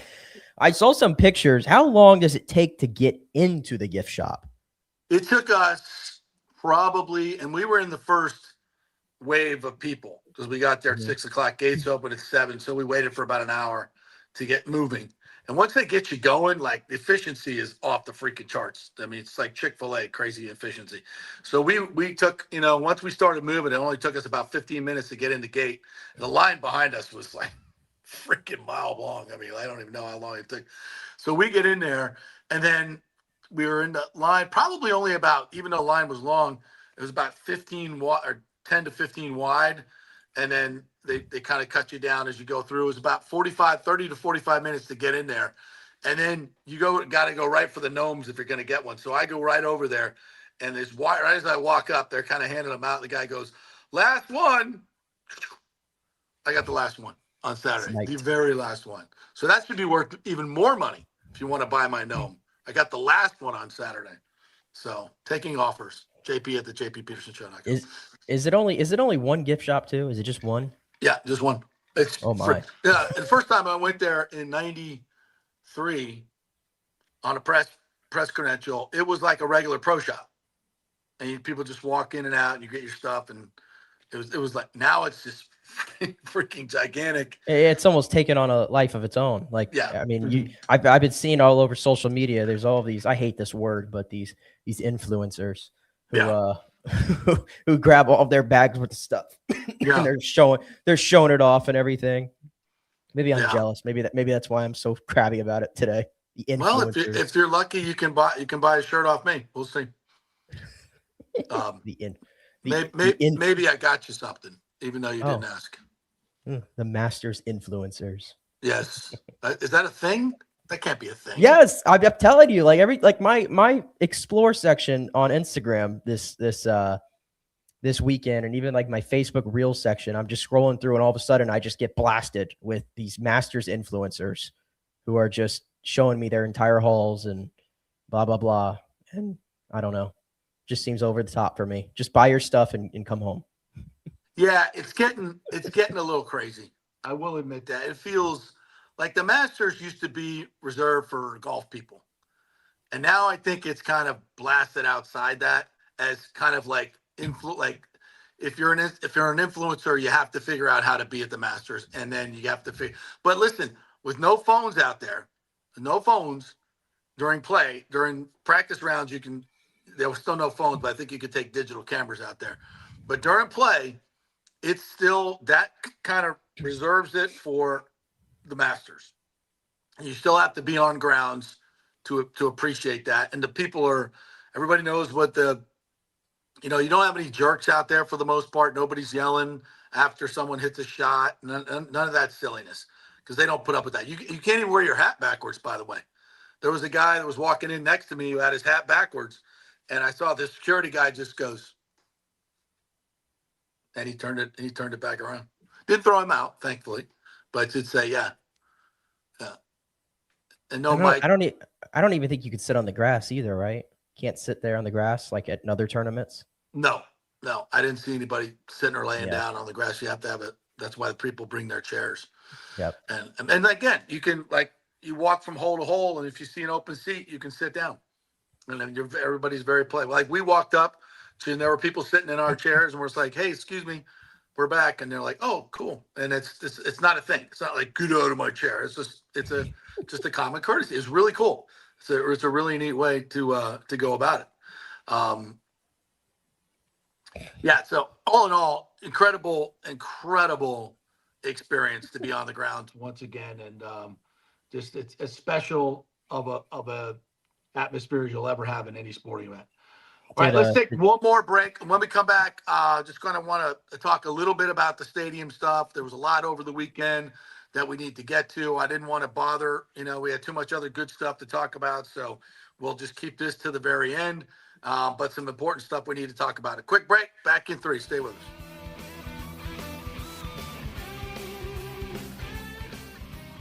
Hey, JP here for Genesis of Tampa and the Murphy Auto Group. I think the best way to experience a business is to use that business. And I just did at Genesis of Tampa. Just bought a GV70, a 2023, and it feels and drives all new. It's an absolutely fantastic car. The technology, the comfort, and the price, absolutely outstanding. Frankly, I never thought I could get into a car like this, but they made me a deal I could not refuse. And I also get the VIP service where you can just drive right up, their pit stop service. They'll top off all the fluids, make sure your air in your tires is good, new wipers if you want them. If you need extended service, they will come to you, bring you a courtesy car, and then bring your car back. What more do you want? The experience was just VIP all the way. And you can get that at Genesis of Tampa. And don't forget, you can get extended warranty, which I did. So I have worry-free miles up to 100,000, and all they do is just take it in. Actually, I don't have to take it in. They come to me. It's perfect. It's Genesis of Tampa right there, 801 East Bears Avenue, right off of 275. Go see them and tell them JP sent you. As the Rays enjoy being back in their Tropicana Field home this season that was ravaged by Hurricane Milton, Italiano Insurance wants to remind us all how important it is to be properly insured. 40% of you are underinsured. That can mean financial disaster. Let the experienced and friendly agents at Italiano shop your policies for the best price and the right coverage. Italiano saved me over $1,000 on our auto insurance last year, over $500 on our homeowners insurance. They can do the same for you. That's a grand slam. Might as well get a double play by adding flood insurance and business insurance to your portfolio. Cost less than you think, and trust me, you do not want to risk your home or personal wealth. That's a whiff. So step up to the plate and call 813-877-7799 and chat with our all-star agents at Italiano Insurance, or call our Boca Grande office at 941-964-0400. It's Diamond Days at the Golden Diamond Source. Celebrate April's birthstone, which is diamonds, as they take center stage. Up to 20% off the diamond jewelry throughout the month of April. And don't forget, you can trade in your broken or old jewelry towards something new and beautiful. Gold prices are at a record high. Now is the best time. And by the way, they only sell natural diamonds at the Golden Diamond Source. It's real love. It should be real natural diamonds. Don't start your relationship with a fake diamond. Really, really bad idea. And for the Golden Diamond Source first-time buyers, they are going to teach you all about the 4 C's and all the different shapes and styles. They are able to show you a huge selection of inventory to choose from. And by the way, you can trust them. They've been in business for over 40 years. Don't buy something online. You have no idea what you're getting. 0% financing for up to 5 years. Make sure it's a Golden Diamond Source diamond. 3800 Ulmerton Road. Always online at goldendiamond.com.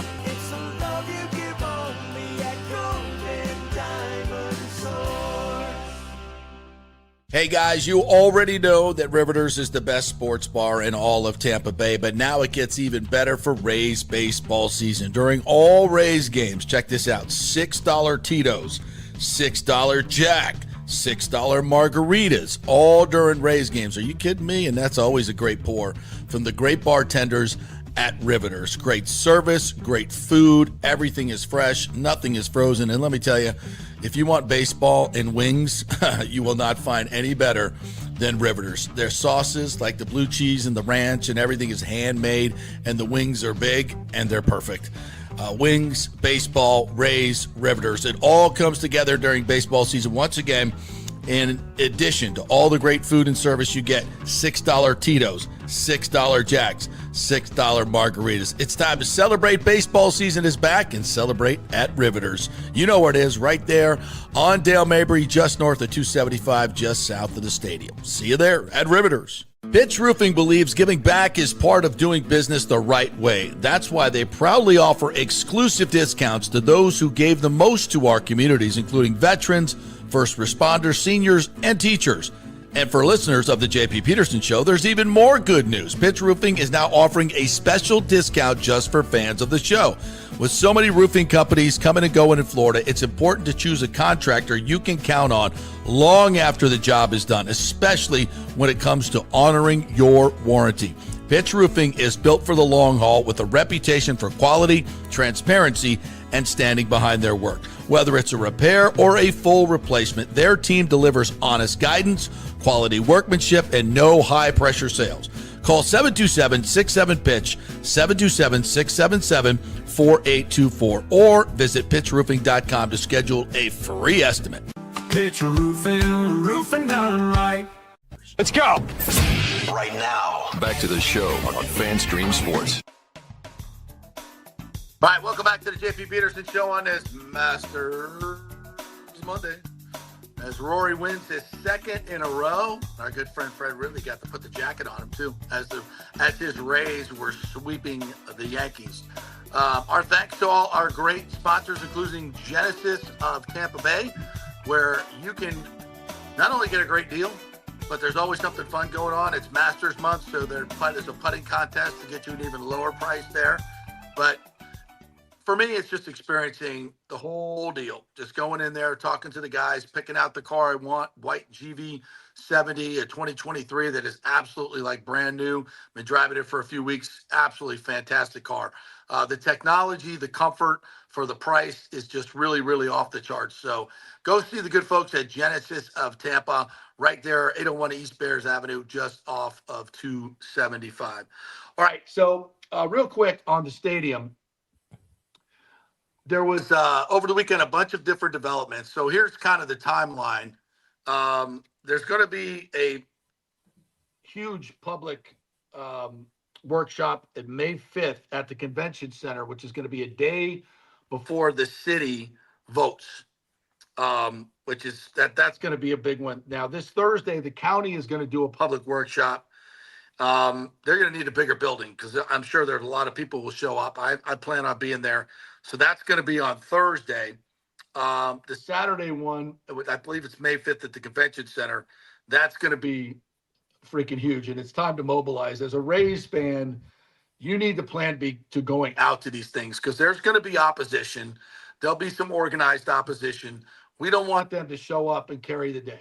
We want Rays fans who far outweigh the opponents in this deal, just in terms of numbers. We know from the poll that was taken, which I didn't like the methodology of the poll, that didn't educate the people at all. It just said, do you want, $487 million in sales tax money?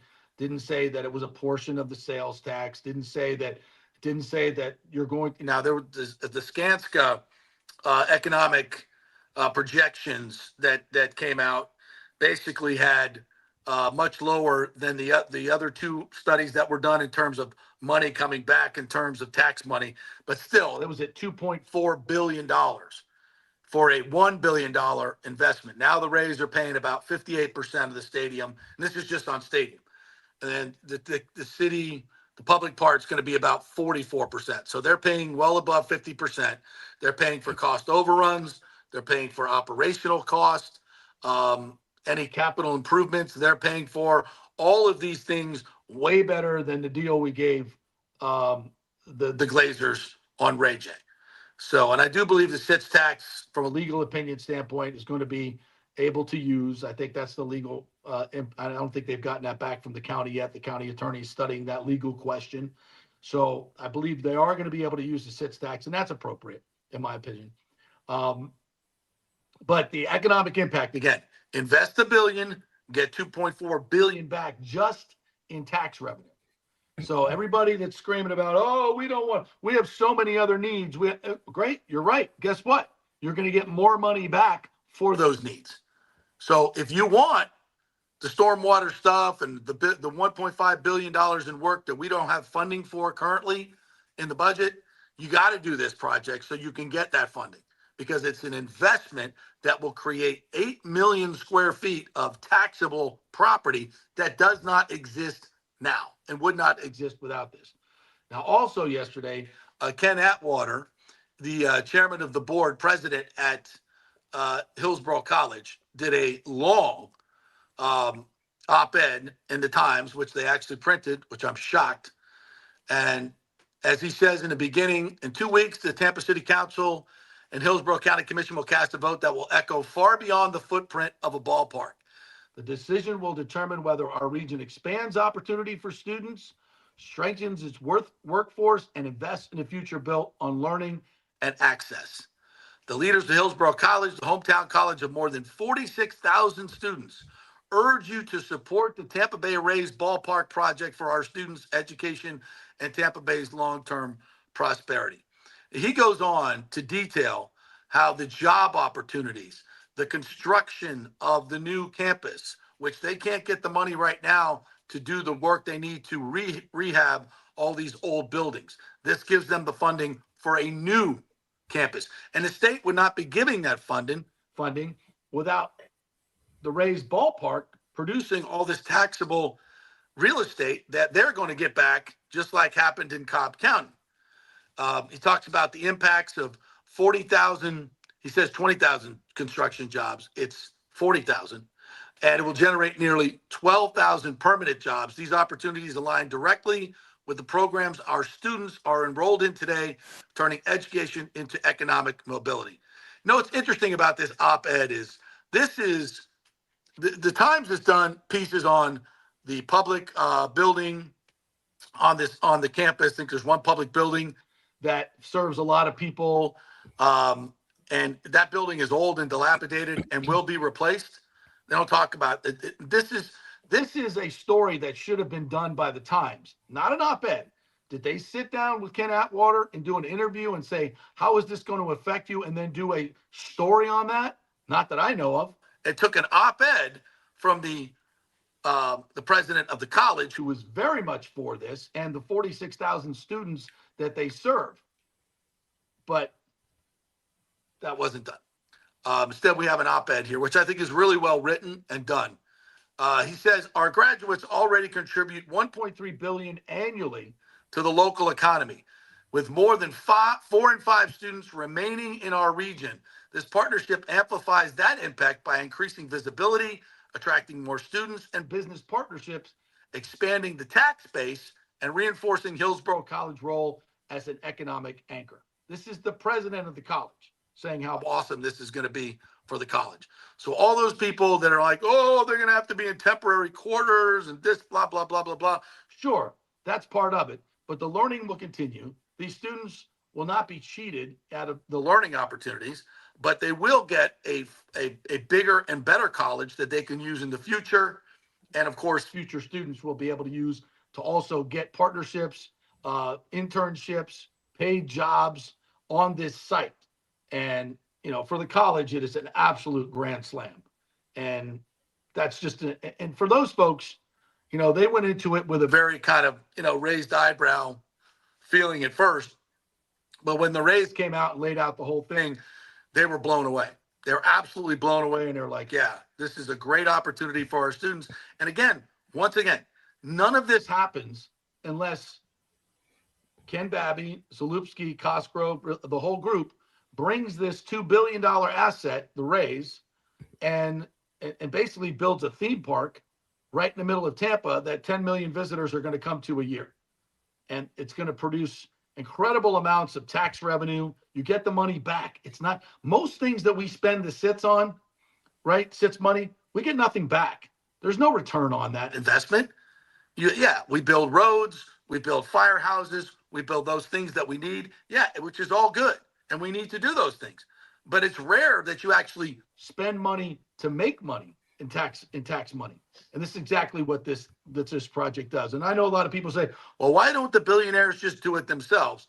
Because number one, it's a huge construction project, and you need public infrastructure to be part of it. And you need the public input to be able to tell you what you can and cannot do and what's best, and have some accountability to the public. The public wants an interest in this, and in order to have an interest and be able to call some of these shots, you have to invest. And to be able to invest and get your money back and keep your Rays team and make a $55 billion economic impact in the region.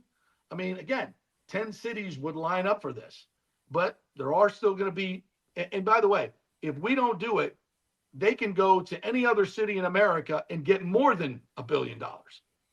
They get more than that. If they were just looking for the money, they could take this team anywhere they want to all these expansion places. They're going to have to come up with an owner that's going to have to pay $2 billion, 2.5 for the team alone. They've already got the team.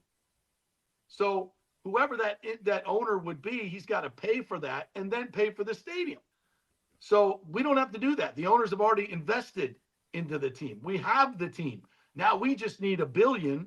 What is a $5 billion proposition anywhere else is just $1 billion in terms of a cost for us. It's the greatest. And you hear Ken Atwater, the president of the college, telling you how awesome this is going to be for the college.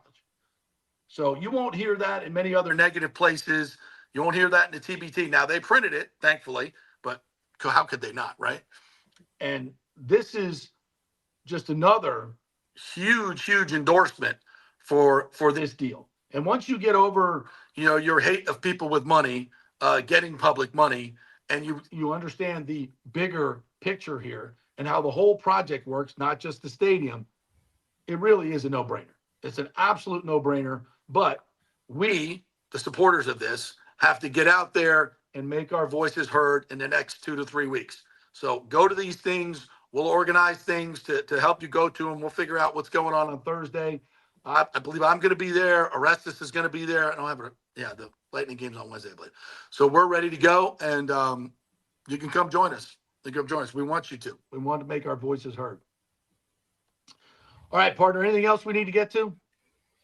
No, I think we've hit pretty much all of it. The Rays off tonight. They'll return on the road against the Chicago White Sox, who I think are in last place in the AL Central. So a chance for the Rays to continue to add to it. And then the Lightning again going at it tonight against Detroit. And I think Coop said that Hagel is out tonight, but hopes he doesn't have to miss any more games. So okay.